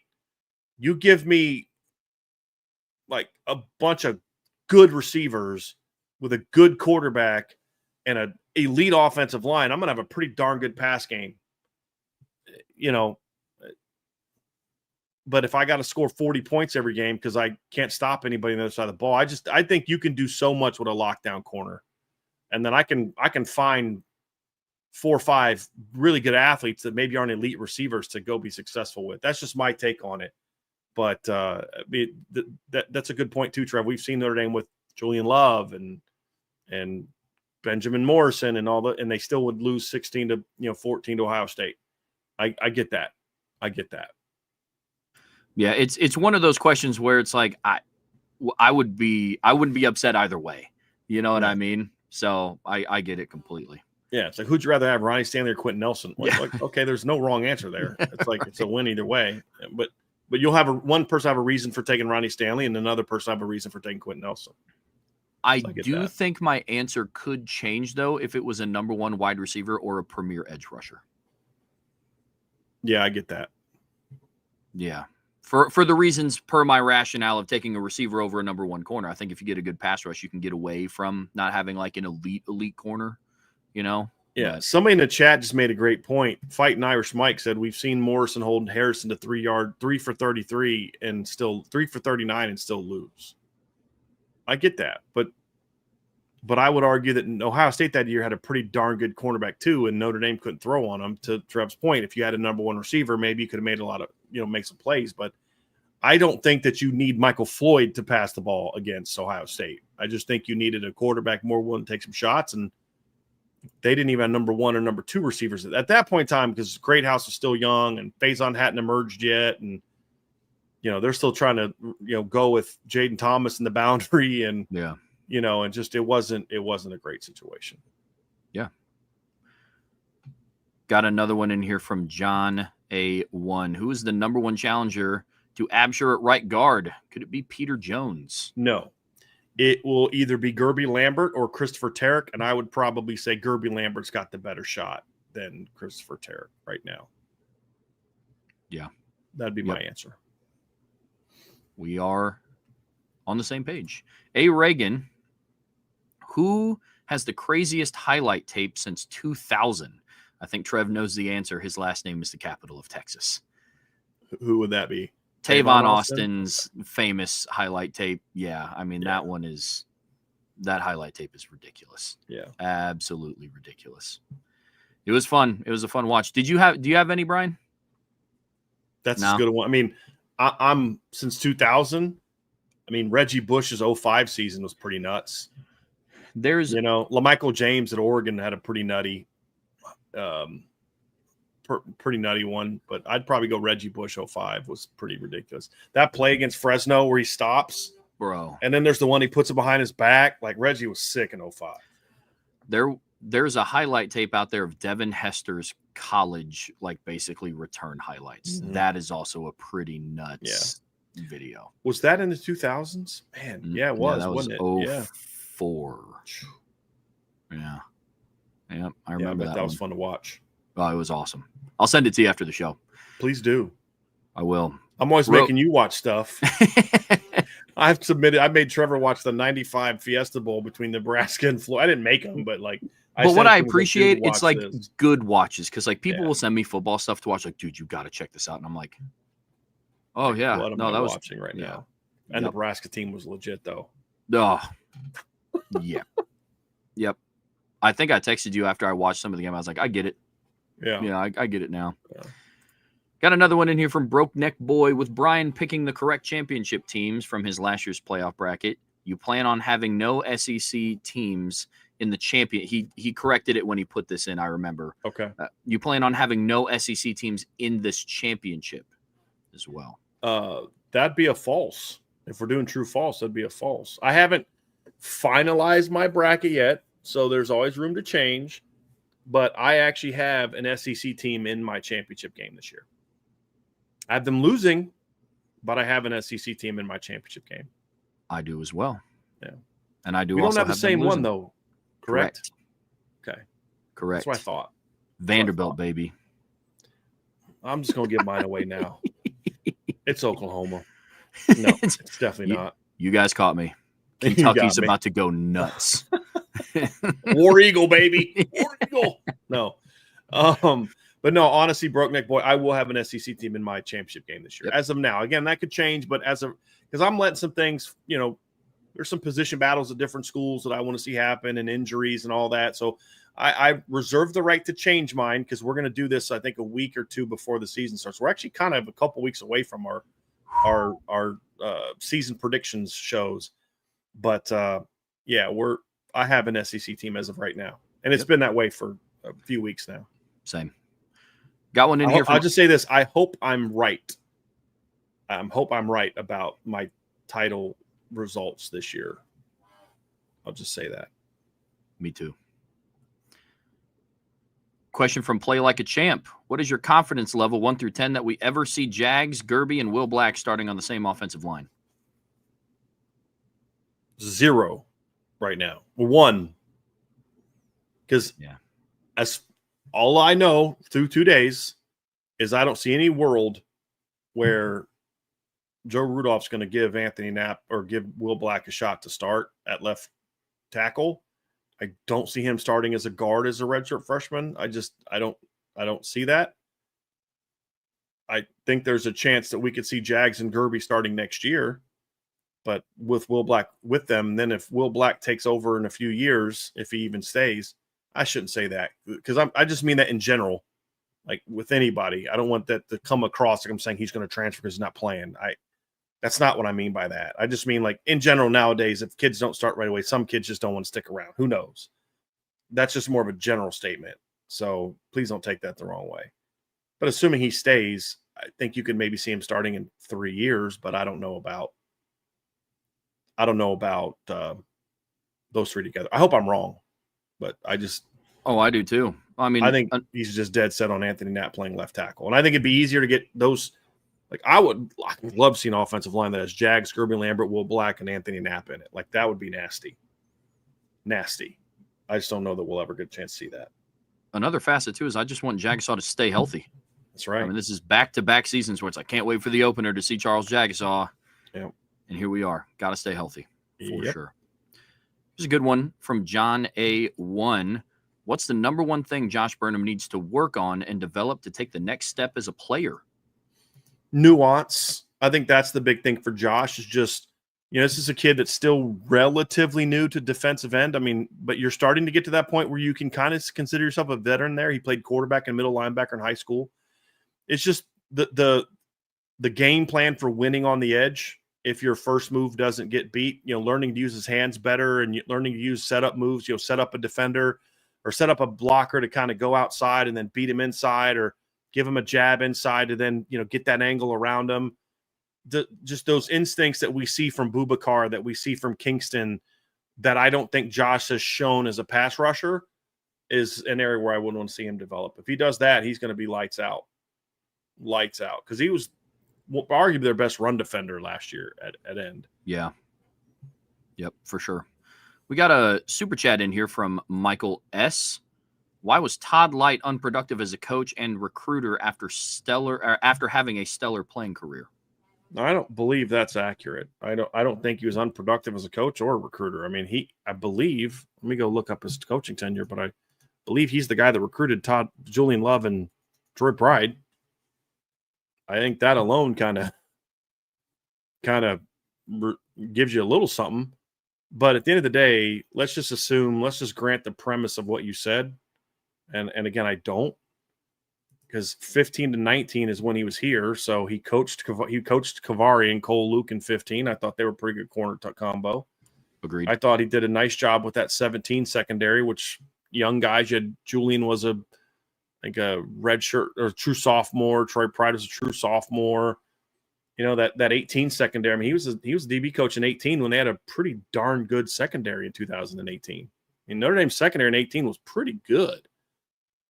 And he wasn't as good as maybe we would have liked, but I think he got a lot of blame for things that had more to do with Brian Van Gorder than him, in my opinion. So I don't view that at all. The other part of it is, even if we grant the premise, just because you're a great player, it has nothing to do with you being a great coach. Most great coaches in football weren't actually good. The whole former great player becoming a great coach is relatively new. Like, there were some, but there weren't a lot of guys that were great players. A lot of the guys that were great players were you could maybe have coordinators and position coaches, maybe. But I mean, I don't think that's, Harry Heastan was a D2 football player. Lou Holtz, where did he play? I don't think he was a walk-on somewhere, right? Urban Meyer was a walk-on at Cincinnati. I don't think he was a scholarship football player. Nick Saban, where did Nick Saban play college? I don't think he played at a D1 college. I don't think. I could be wrong. He played at West Virginia or something like that. Yeah, he played at Kent State. So, yeah, a lot of great coaches weren't. And those are head coaches. It's a little different for position coaches. But the point is, just because you were a great player doesn't mean you're a great. And I actually think a lot of times great coaches great players aren't good coaches because they can't teach other kids to do what they do. Exactly. Michael Jordan, it's easier for Larry Bird to teach players how to play how he played than it is for Michael Jordan to teach guys how to play how he played.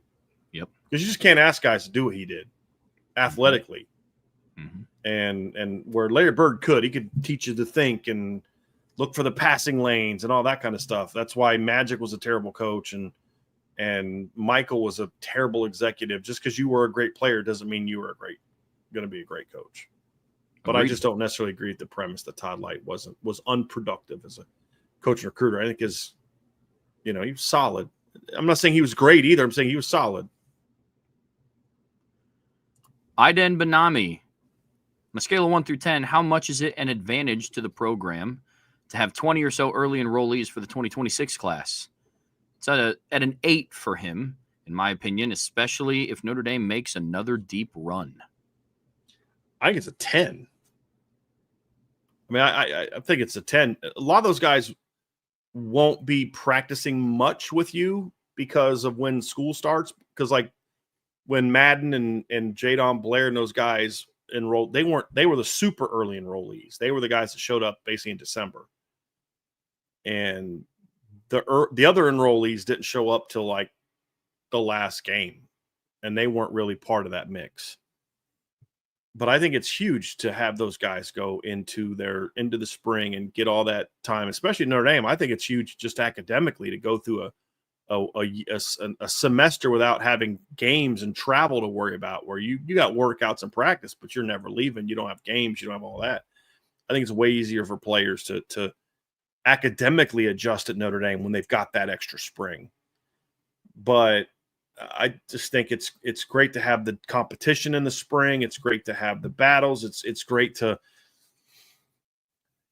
get guys into the system. And when you've got to play 16 games, you want to be able to play more players. And in today's era, that's just going to mean playing some freshmen. And then it also means you're going to be starting sophomores. Well, by the time Drake Bowen took over last year's starting middle linebacker, he was on his, I think, fifth semester in college, because he was an early enrollee, freshman year. Then you had the two summers, so those are kind of halves, and then so I mean you're going to your fourth semester, even though you're a true sophomore. So early enrollee, 2 semesters. Yeah, you're going into your fourth semester, where normally you're going into your third if you're a true sophomore, and you're not an early enrollee. That matters. It definitely matters in a lot of different ways. It's a 8-9 month advantage, or 6-7 month advantage in the strength program. So there's just a lot of advantage. I'd go 10. I think it's huge to have that many. Be huge. Got one in here from John A1, and this is the last question, Brian, for before the 108 mark. Perfect. John A1, does the current Notre Dame roster have a position group that can reach legendary status, i.e. 19 LSU wide receivers, 01 Miami's running backs, 18 Clemson D-line, 17 Notre Dame O-line, the 06 Ohio State linebackers? Running backs. Yeah. I'd say the secondary is probably a year away, but if they peak a little sooner than expected, then I could say the secondary as well. But I think that's probably more next year. I don't know that any other units have a chance to be that. Like legendary. Yeah. Running back is the one I feel good about saying they have a shot, but linebackers could potentially sneak into that conversation if they have the season we think, but they rotate so much that part of the reason why, like the 06 linebacker core, you had those guys up at the top. You had, who was in that linebacker? I mean, Freeman, AJ Hawk. Did Freeman start on that team in 06? You had, or am I thinking 05? Because I'm thinking 05 was Bobby Carpenter, Anthony Schlegel, and AJ Hawk. What was it in 06? I thought Freeman started in 07, but you could be right. I'm going to go look it up. Keep going, though. But with Notre Dame's linebacking core, it's kind of the same reason why we talked about it could be a little iffy for one of them to be a Buckus Award finalist, because you don't know if they put up that many stats, but their linebacking room could potentially be in that conversation. 06 was Laurinaitis, Marcus Freeman, and Ross Homan. With all due respect to Coach Freeman, the 05 linebacker room is the one that was, in my opinion, legendary. That was the one with AJ Hawk and Anthony Schlegel, Bobby Carpenter, and you still had Laurinaitis and Freeman on that group as well. So I think the 05 linebacking core was better than the 06 linebacking core at Ohio State. I'd be curious what Archer thinks about that. I mean, Laurinaitis and Freeman were very good, but AJ Hawk, Bobby Carpenter, Anthony Schlegel, and then you had Freeman and Laurinaitis as backups. That's a more epic room to me. Yep, agreed. So Coach was still part of it. He just wasn't a starter that particular year. Yeah. Good question. Ronnie Reeves, does Coach Freeman's insistence of being a running first team give you any anxiety for this year? I don't believe that's what his philosophy is. I think people here were going to be a team that runs the football, and they turned it into run first in a way that means something that I don't think that it necessarily means. I just don't. I think that Notre Dame's lack of a pass game last year had a whole lot more to do with the makeup of last year's team than it does a philosophy of that. I just don't think Mike Denbrock leaves LSU to come back to Notre Dame if he's going to be forced to run last year's offense. I don't, Ronnie. And I missed you on the Bites of Holds lately, man. We haven't had a Mr. Emil Wagner one for a little bit, but hope you're doing well. But I appreciate the mailbag. It doesn't give me anxiety, because I think actually this year you kind of are okay with it, especially early. You're okay with it because you have the best running back room in college football. Maybe next year, if he's that way, next year might give me a little bit more pause when you lose Jeremiah and potentially Jadarian. But no, it doesn't give me anxiety this year. I don't think that there's I'm just not. It doesn't. It doesn't, because I don't think it is what it is. But even if it was, it doesn't give me anxiety. No, I watched them make a national championship run last year being a run-only team. Yeah, they were definitely run first last year. For yeah, sure. like that. It doesn't, Ronnie, to be honest with you. Yeah. Ballpeen Shillelagh, if you could choose any play besides a normal punt when the coaches have Rendell do a rugby kick, what would you choose, including fakes, non-standard punts, etc.? If you could choose any play besides a normal punt when the coaches have Rendell do a rugby kick, what would you choose? What do you mean? I guess I don't kind of understand the question of what would I choose in what scenario would I choose that? Was there a follow-up to this by chance, Trev? Do you know? Ballpeen, could you do me a favor and just maybe clarify this question a little bit? It's going over my head a little bit. I'm sorry, man. But if you could choose any play besides a normal punt when the coaches have Rendell do a rugby kick, what would you choose, including fakes, non-standard punts? I mean, depending on the down and distance, I would just have them go for it on fourth down. But I don't hate. Look, I don't hate the concept of rugby punting. I just don't think that that's Rendell's strength.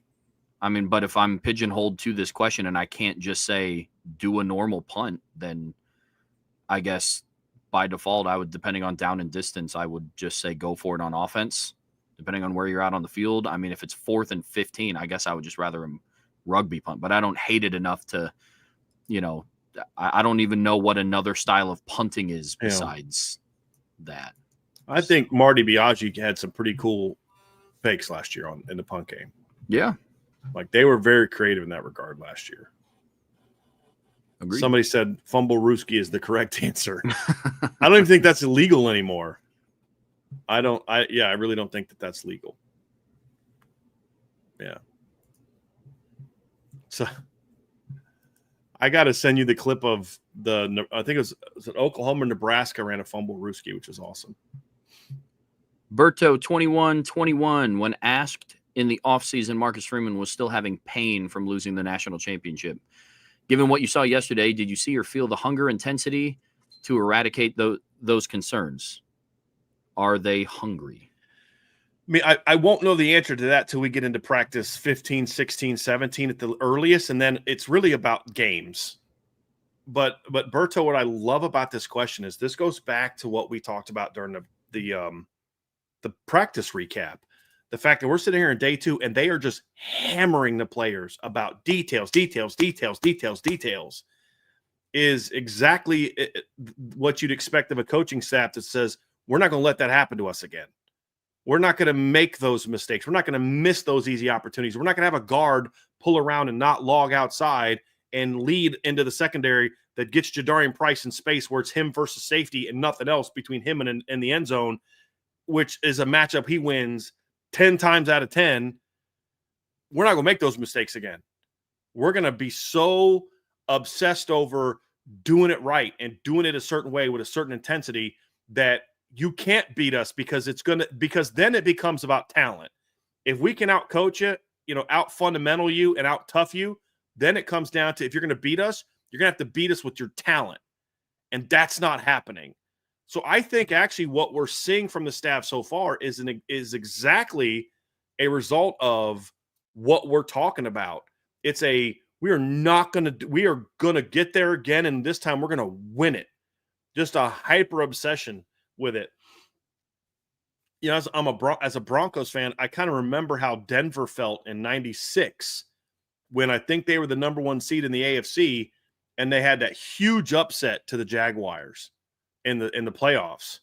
And that 97 Broncos team was just obsessed with getting over that. Just obsessed with it. And obviously went on a run. And that was a tough run. They had to beat Cordell Stewart, Jerome Bettis, and a really good Steelers team that smacked them in the regular season. Had to go on the road and beat them. Had to beat a really good Chiefs team on the road that year with Elvis Gerbach at quarterback. And then you had to beat the defending Super Bowl champions with Brett Favre at quarterback in the championship game. And, oh, by the way, they had a little rematch in the wild card against the Jaguars, and it annihilated them that year. So, Yeah, I just think that those are all byproducts of this obsession of saying we are not going to let that happen to us again. That's a great question, Berto. Great question. Josh Buffo, if you could change one play in your Notre Dame viewing history, what would it be and why? Mine would be the field goal against Boston College in '93. Still hurts to this second. We're close in that game. Mine is Pete Burchett intercepts that pass, and on that same drive, Pete Burchett had a ball hit him right in the hands. It wouldn't have come down to that. I think the interception would have just been more of a momentum. Like, hey, we made the play to stop him. It wasn't about them missing a kick. It was we came back, they got the ball back, and we finally stopped Glenn Foley. So that'd probably be mine, Josh. But more recently, if I could change any play, I'd put 11 guys on the field. Actually, if I could change one play, I would change DJ Brown catches that interception against Ohio State. In the last 10 years, that would be the one play that I would change, because there's not one play from the title game that would have changed that game in 2012. There's not anything for 20. The only other possibility is Ian Brooks throws that post route to Miles Boykin on the second drive from midfield. Has Miles Boykin over the top open. He just has to climb and throw. And he climbs and then scrambles, and then the ball gets knocked out. He fumbles. Clemson gets it. They go down and kick a field goal. And now it's 3-0 Clemson instead of you going up 7-0. But I don't know that they definitely win that game, though. Yeah. Like I've said before, if Brandon would have hit Equanimity St. Brown on that post route on the first drive against Miami, I think that game goes different. But that doesn't mean nearly as much as beating BC in '93. That would be it for me. And the only other one maybe could be not giving up the 3rd and 43 at Miami in 1989 when I think it was 10-10 game or 14-10 game. But you got them backed way up. You've got some momentum, and they completed a 3rd and freaking 43 Hail Mary bomb from Craig Erickson to Randall Hill. That just still to this day, I'm like, what the heck was that? Just, yeah, so those would be mine, Josh. But I'd have to go with Pete Burchett against BC picking that pass off in '93. That'd be mine. My numero uno. What about you, Jeff? I would change the play call going for the 2-point conversion against Clemson in 2015. On the first 2-point conversion? The second one, I'm just not having. Oh, you're going to go into Kaiser overtime? run, yeah, like I'm just not having Deshaun Kaiser run QB power again. So would you have still gone for 2, or would you have tried to go into overtime or no, it was 22-24. You needed the 2-point conversion to win. What I have said is I would have gone for an extra point. I thought they started chasing points too early. Yeah. Like third quarter, I would have, instead of the 2-point conversion, I would have kicked the extra point, because if you've done that, you're kicking the extra point at the end of that game to go up 24 to tie it at 24. You're going in overtime with all the momentum. Yep. Or the 2-point conversion wins it, and then you wouldn't have used it already again, because you did that one. You then had and you used a play that you'd already scored, and it wasn't a 2-point conversion, but you'd already scored a goal to go situation with that same play. Yep. So you had already used two-point conversion type plays already in that game. Plus, you had to use a 2-point conversion type of play to get the touchdown to Torrey Hunter, to that little quick, slot fade type throw. There just was so many bad decisions in that game. But yeah, that's a good one, Trev, because you already used that play. They were ready for that play. Sure were. Yep. Yeah. Somebody said a drop by Jeremiah Smith on the last long pass would have been nice. That would have got it real interesting, Bubs. That would have got real interesting. Yeah, it's a good one. From NH, who do you think is most likely to be the unsung hero of the team? The guy who most of the fans and media don't recognize, but without his contributions, this team isn't successful. My answers would be Jadarin Price, because he'll just never get the respect he deserves as the number 2 to Jeremiah Love. And on defense, it's some combination of Josh Burnham, Jaden Alsbury, and Jared Dawson. Because I don't think outside of a couple people, a lot of people realize how good he was at Louisville last year. So those would be mine. Those would be my best picks. I would go on defense. Mine's going to be Gabe Rubio. Okay. When I saw this question come in, I think he's just going to be one of those players that always just does the unsexy, dirty work, plugging holes. But Notre Dame has to be a better run stopping team this year. And I think he's going to be at the focal point. If that's going to happen, Gabe Rubio is going to have to play at a very high level for a lot of big football games this season. So he would be mine on defense. And then this one, you'll have to hear me out on my explanation on this, but I'm going to go Anthony Knapp on offense. I think that there's a lot of people. I don't think us, because we've talked highly about him on this channel before as well. But we've been critical of him for sure, but we've also praised him. Yes. We had him as a flipping All-American candidate in our O-line breakdown show. But I think that there's people out there that just their opinion of Anthony Knapp is set, no matter what he does. He could be an All-American this year. Like, oh, that's just the Notre Dame hype. Mm-hmm. Yeah. Or he could be an All-American this year, and then it's going to be, well, imagine what Gerby Black Lambert would have done, or what Will Black. So mine's going to be Anthony Knapp. If Notre Dame's going to have the success that they're going to have on offense this year, Anthony Knapp is going to have to take that next step.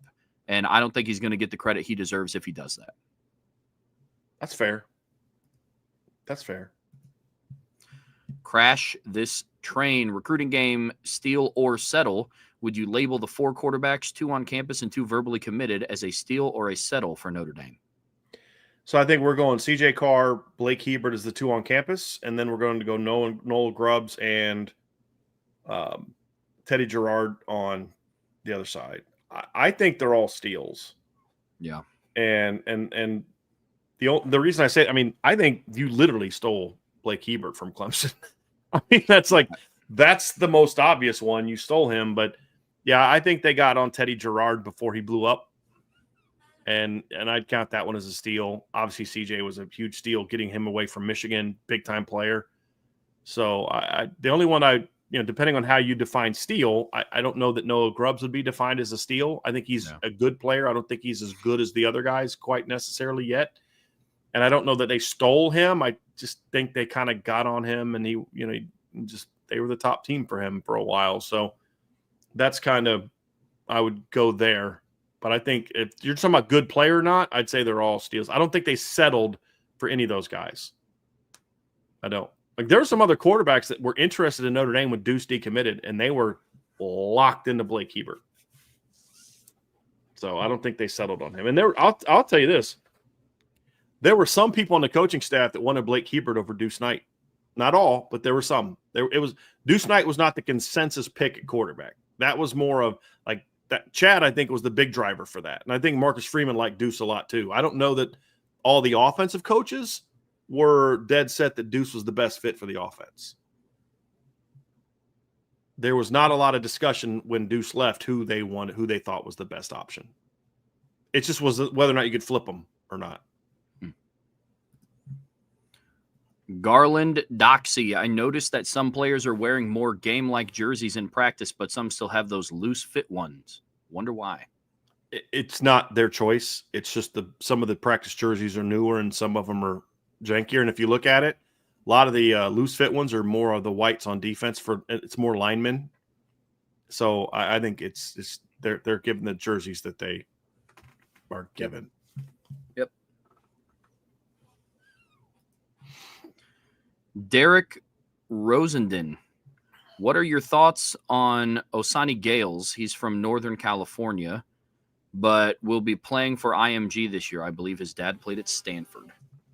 Yeah, he's a 2027 kid, I believe. I don't know a lot about him, to be honest with you. I saw a little bit of film from him a while ago. It's pretty impressive, pretty explosive and athletically. I just haven't broke his game down a whole lot to know a lot about him. I don't know that Notre Dame has much of a shot there. It's early yet, but when a kid from California goes to IMG, it's usually not going to end up working out well for Notre Dame.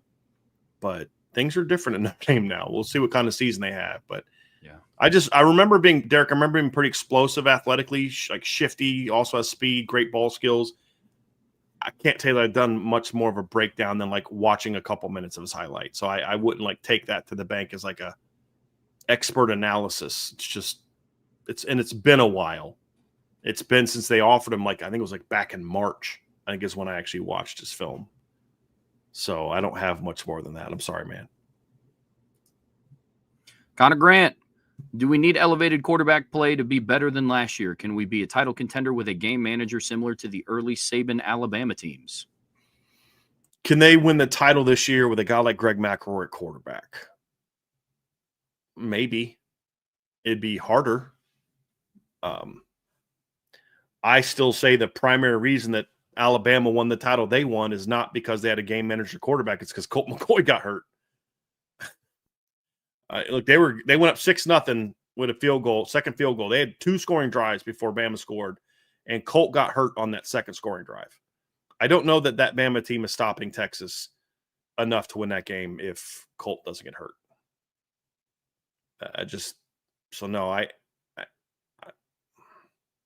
I think they need a little bit more than that. They need a little bit more than Greg McElroy, John Parker Wilson. Could they win with AJ McCarron? Maybe. Because he was a little bit higher level talent than what Greg McElroy. Greg McElroy was the consummate game manager, and I mean that as a compliment. He was not going to get you beat. He was going to get the ball where he needed to get to, but he was smart. He'd get you in and out of checks. He was going to, if they got a bad look here, he'd get the run game set over here. I mean, the protection schemes were going to be set correctly, and he was going to get the ball to his playmakers. But he wasn't going to go make a ton of plays for you. I think title game, didn't he throw for less than 100 yards?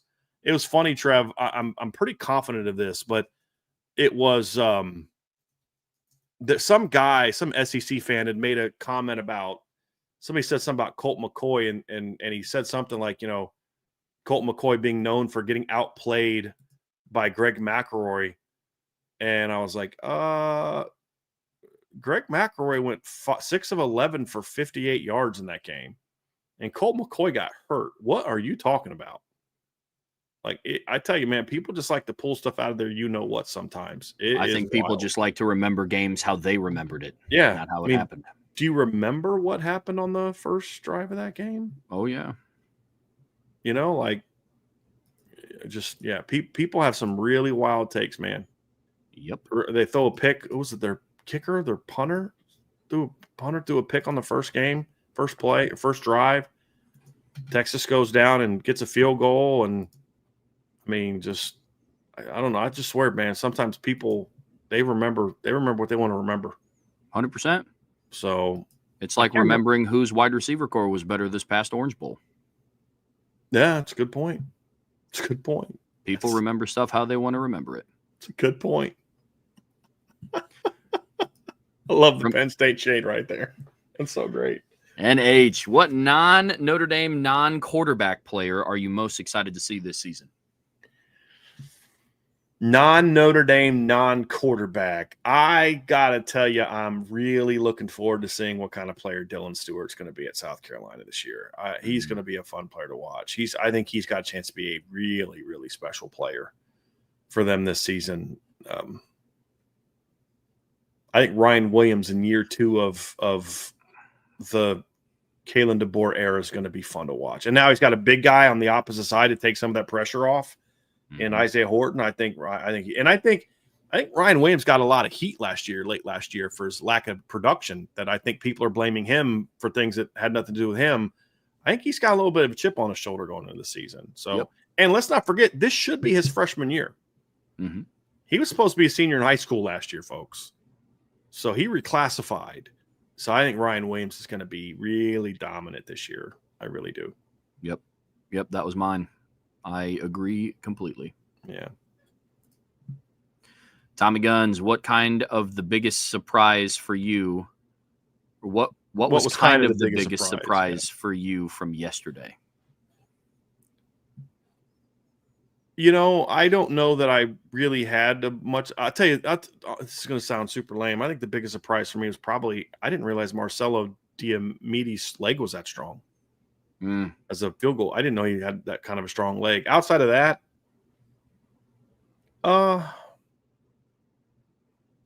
Will Black being a left guard. Yeah. Not that I'm trying to start anything. It just surprised me. I just wasn't expecting it. There's nothing else that really surprised me. I wasn't as surprised at Bronte playing well based on the intel that we put out the night before. If you'd have read that intel, you're like, oh, okay, that tracks. So I don't know that. Do you have anything, Trev? Just how physically big Malachi Fields is. Yeah. I've spent so much time writing articles about, he's 6'4", he's 220, but seeing him in person, it's like, okay. Oh, non-Notre Dame. Or no, sorry. That was previous question. Long day. You just saw that somebody put non-QB. Yeah. I think that person's a little bit behind. Yeah. Long day. In the show, but Sorry, yeah, folks. It's all good. It's all good. Yeah. We'll get a couple more here, Trev, and then we're going to get out of here. Let's see here. Here's one I wanted to get to. From Garrett Medford, posted this on the board and was curious of y'all's opinion. Who do you believe will be the toughest test for the defense this year and why? I think that there's 3 teams that are in the conversation for me. I think A&M is going to be in the conversation. I'm going in order, not in like schedule toughest order. Yeah, schedule order. Yeah, A&M because they've got a dual threat quarterback and shifty receivers that can make plays after the catch, and they've got a really big physical veteran offensive line and a really good backfield. Although I'm still curious to see where Le'Veon Moss's health is at the start of the season, since he hurt his knee late in the year last year. But that's a really tough one. My next one is NC State. That's an offense that concerns me. They've got a dynamic young quarterback that can throw, can hurt you with his legs. Their receiving core is talented. Noah Rogers, I think, is on my breakout player candidate list. Justin Jolly's a tough matchup at tight end. Hollywood Smothers is a quality back. Like that's if you're not paying attention, that's an offense that can really hurt you. Yeah. And then the third toughest for me is just kind of looking at it, Trev. I'm kind of torn. Navy. I mean, it was USC, Navy. I'm going Navy just because it's the option. You've got a dynamic quarterback. You've got a dynamic fullback. They're experienced. I think they showed they can make big plays on you last year. I think Navy's going to have a little something to prove because like Notre Dame would have won that game convincingly. But if you're Navy, you're looking at saying, we just put the ball on the ground. Like our first 3 turnovers were Notre Dame's guys hustling to the ball once we put it on the ground. Yeah. It wasn't like that Paul Malawalo play from a few years ago. Remember that when he like stepped in between and like intercepted the pitch he picked? It wasn't like they were making great plays. They were knocking the ball out. They were just putting the ball on the ground, just dropping a pitch, quarterback dropping it in the end zone. I think Navy's going to have a little bit of a chip on their shoulder for that game. And I think that when the triple option has dynamic athletes in it, it can be a pain in the butt. And that's what Navy's offense does. I might probably surprise some people that I'm going Navy over like Arkansas or USC, but I just think that's going to be really tough offense for them next year. Navy was on my list also because I don't know what Chris Ash's experience is coaching against the triple option. True. That's true. Like that's going to be – now, it helps that he has every returning assistant coach from last season and Marcus Freeman who's there. But, I mean, Al Golden's first year preparing against the triple option in 2022 wasn't fantastic. He got better in 23 and then obviously in 24, but that's going to be an interesting one too. I'll say this. If Eli Holstein is healthy, I think Pitt's offense could be interesting with Desmond Reed at running back. They like to get him the ball in a lot of different ways too. I think that could be a task. Notre Dame had some issues last season defending running backs in the pass game. I think about Cash Jones's play. I think of Isaac Brown's wheel route in the Louisville game. So that one's going to be interesting as well. Yep. Andrew Gilmore, any concern about the tight end room if Bauman wins the number 2? If he wins it, no. And he had a follow-up question or follow-up statement to it. And it's basically like lack of a passing threat in your number 2 tight end. And honestly, Andrew, Notre Dame's never really thrown to their number 2 tight end very much. The only time that we've really seen it is years where there was 2 guys, like guy injured. Like if you go back and look at Cole Kmet's production, I think he had like 15 catches for 172 yards in 2017 or 2018. 18. But a lot of that happened when Alizé got hurt. Mm-hmm. And that production came when Alizé got hurt. You had Holden Stace and Mitchell Evans a little bit in 2023, but once Mitchell got hot, Holden didn't do anything. Like Tommy Trumbull was just a blocker for Notre Dame in 2020. He hardly got the ball at all. So I don't think your second tight end has to be a pass catcher. I mean, Eli Raridan is a pretty dynamic player. He had 11 catches in 16 games last year. Mm-hmm. I'm not saying that's right or it's what I would do. I'm just saying that's the reality of it. And so your number 2 tight end in a lot of instances, I think, and to a degree, you kind of want it to be Kevin Bauman, because you want him to be you want a guy that's back there that you can pass block with, that you can run block with out of your 12 personnel. And so I think that's the option that I think they'd be kind of okay with, to be honest with you. Yeah. Matt Lee, would any offensive on this player, team, if any offensive player on this team pass up Rocket, in your guys' opinion, at wide receiver or running back, as I say no, with his elite speed and athletic ability? As far as dynamic playmakers, no. As far as productive players, absolutely. There's been a lot of players more productive than Rocket over the years. But I think Jeremiah Love has an opportunity this year to become in the same lore as Rocket. Because let's not forget, Rocket won a championship and finished number 2 another year. I mean, the worst year that Notre Dame had under Rocket was 1990 when they went 9-3. That was their worst year. If Jeremiah Love can have a dominant season, I think he could put himself sort of on the same kind of hierarchy as Rocket. But will he ever be as explosive and dynamic? No, because he's never going to be a 4.2. And he was a 4.2 in an era where 4.2 was just not something you saw. Like now, there's like every year somebody runs a 4.2. Like Rocket now would be running like, I mean, honestly, 4.2 flat. Honestly, I mean, that's kind of where he'd be in the modern era if you want to talk about his speed relative to other people. He'd be probably, Xavier Worthy or faster. I mean, that's how different he was from everybody else that he was going against. So, I mean, I think the only other person that in college football, when he played, the only guy in college football that had anywhere close to his speed was Deion. That's it. Rocket and Deion were contemporaries in college. So, yeah, no. But as far as lore, hierarchy of Notre Dame fandom, Jeremiah's got a chance to be that guy this year. Is he as dynamic of a player as Rocket? No, he's not.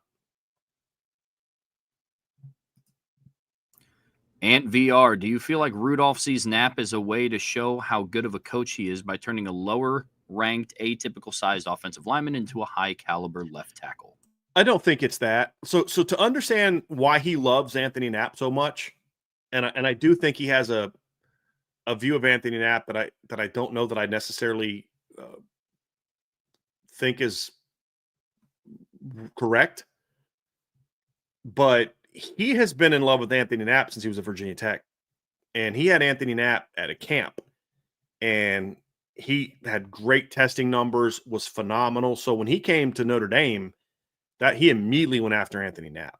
I mean, I don't think he really cares about what his ranking was. I don't necessarily agree that Anthony Knapp should be locked into left tackle the next three years.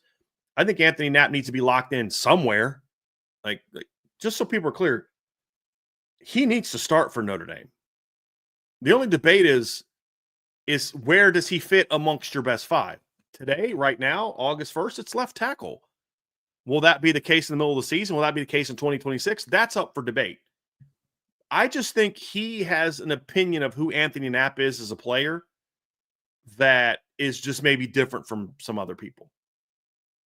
I think he views Anthony Knapp as an elite talent. That's what I think Joe Rudolph thinks of Anthony Knapp.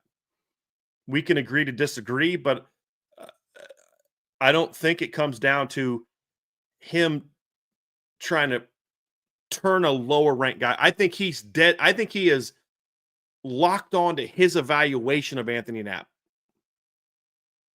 And I understand it to a degree. I don't think it comes down to his personal pride of wanting to prove to everyone that I can take this kid that doesn't have this.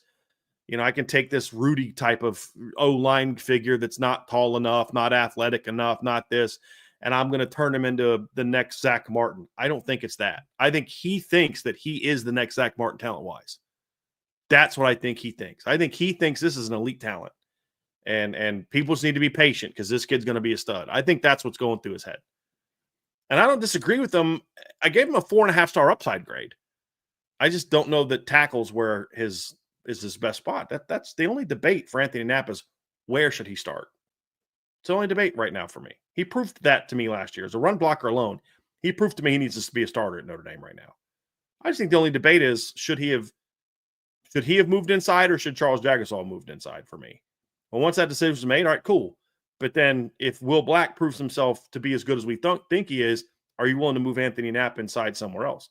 That's the only debate. But Anthony Knapp needs to move to a starting role somewhere. And I think it's Rudolph believes he's an elite talent. I truly believe that. And that's not me just giving the benefit of the doubt. That's what we've heard about his evaluation of Anthony Knapp from the moment he offered him when he got hired to Notre Dame. Like, where'd this come from? Remember the time they were going to get Gerby. We thought they were going to get Caleb Brewer from Penn State. They went to Penn State and who Harry was recruiting. And you're like, who's Anthony Knapp? And like, he loved the kid. He wanted him. He wanted him bad at Virginia Tech. So I think it's just he has an evaluation of Anthony Knapp that is very high. And he is going to be more patient through Anthony's struggles because he thinks the ceiling, the payoff is going to be worth it. That's what I think it comes down to. Now, you can disagree with it, and that's fair. And I understand where some of the people start thinking about ulterior motives. I get it, Ant. Believe me, I get it. But I honestly just don't think that's where he's coming from. I think he thinks that Anthony has elite talent, and he's willing to be patient to let him grow into that. That's what I think. Trev, thoughts on that?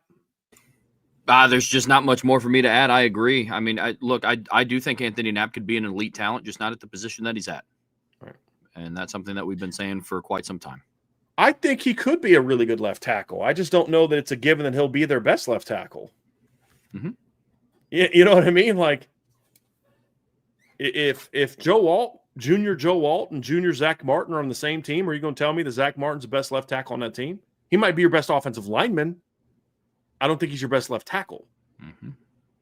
That's the conversation. Agreed. You know, so that's where I'm at. Trev, I think there's one more that I want to get to.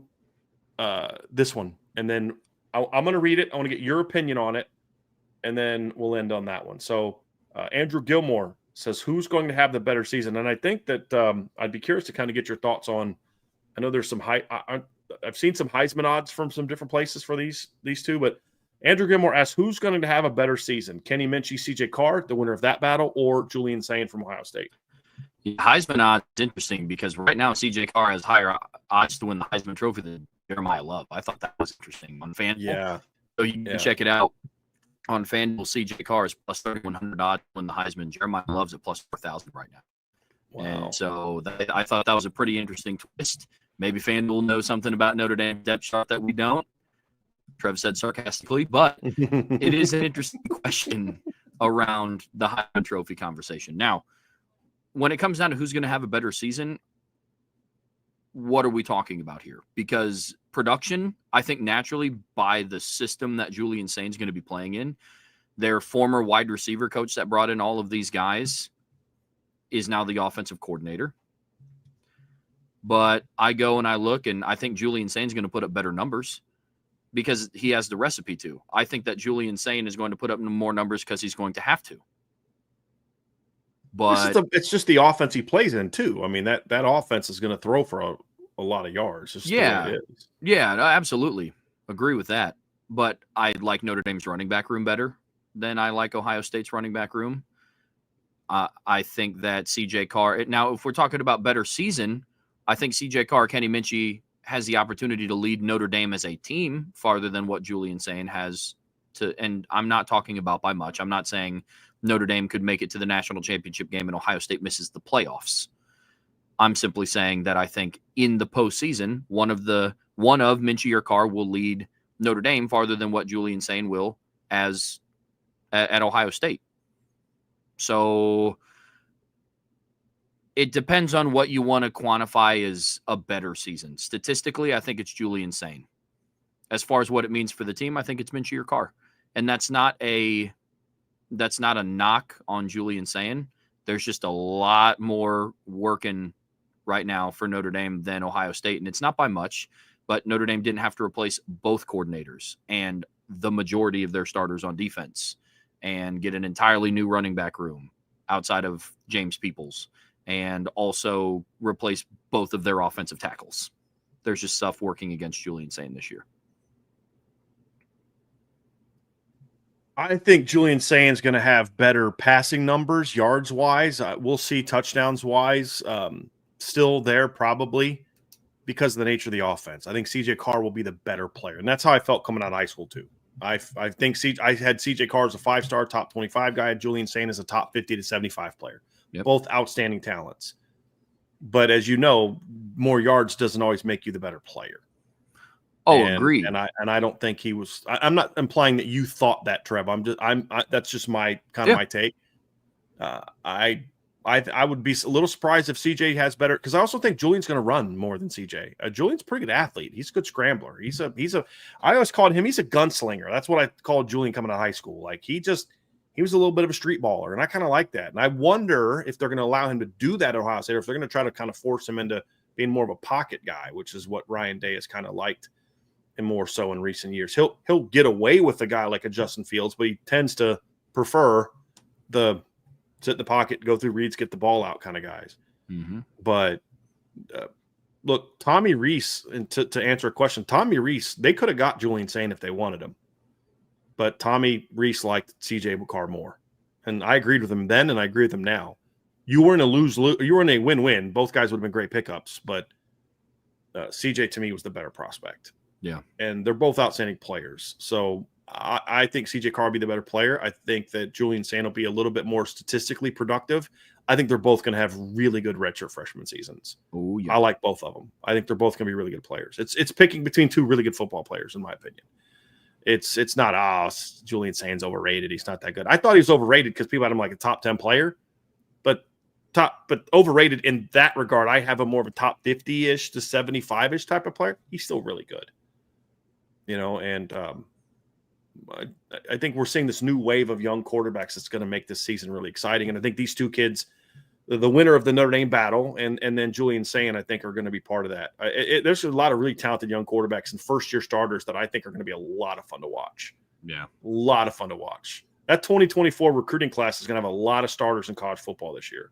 Yep. I mean, just look at Notre Dame's schedule. You got Sain, you got Carr, CJ Bailey, is in part of that class. Like, it's going to be – he's one of my favorite young quarterbacks. DJ Lagway is part of that conversation.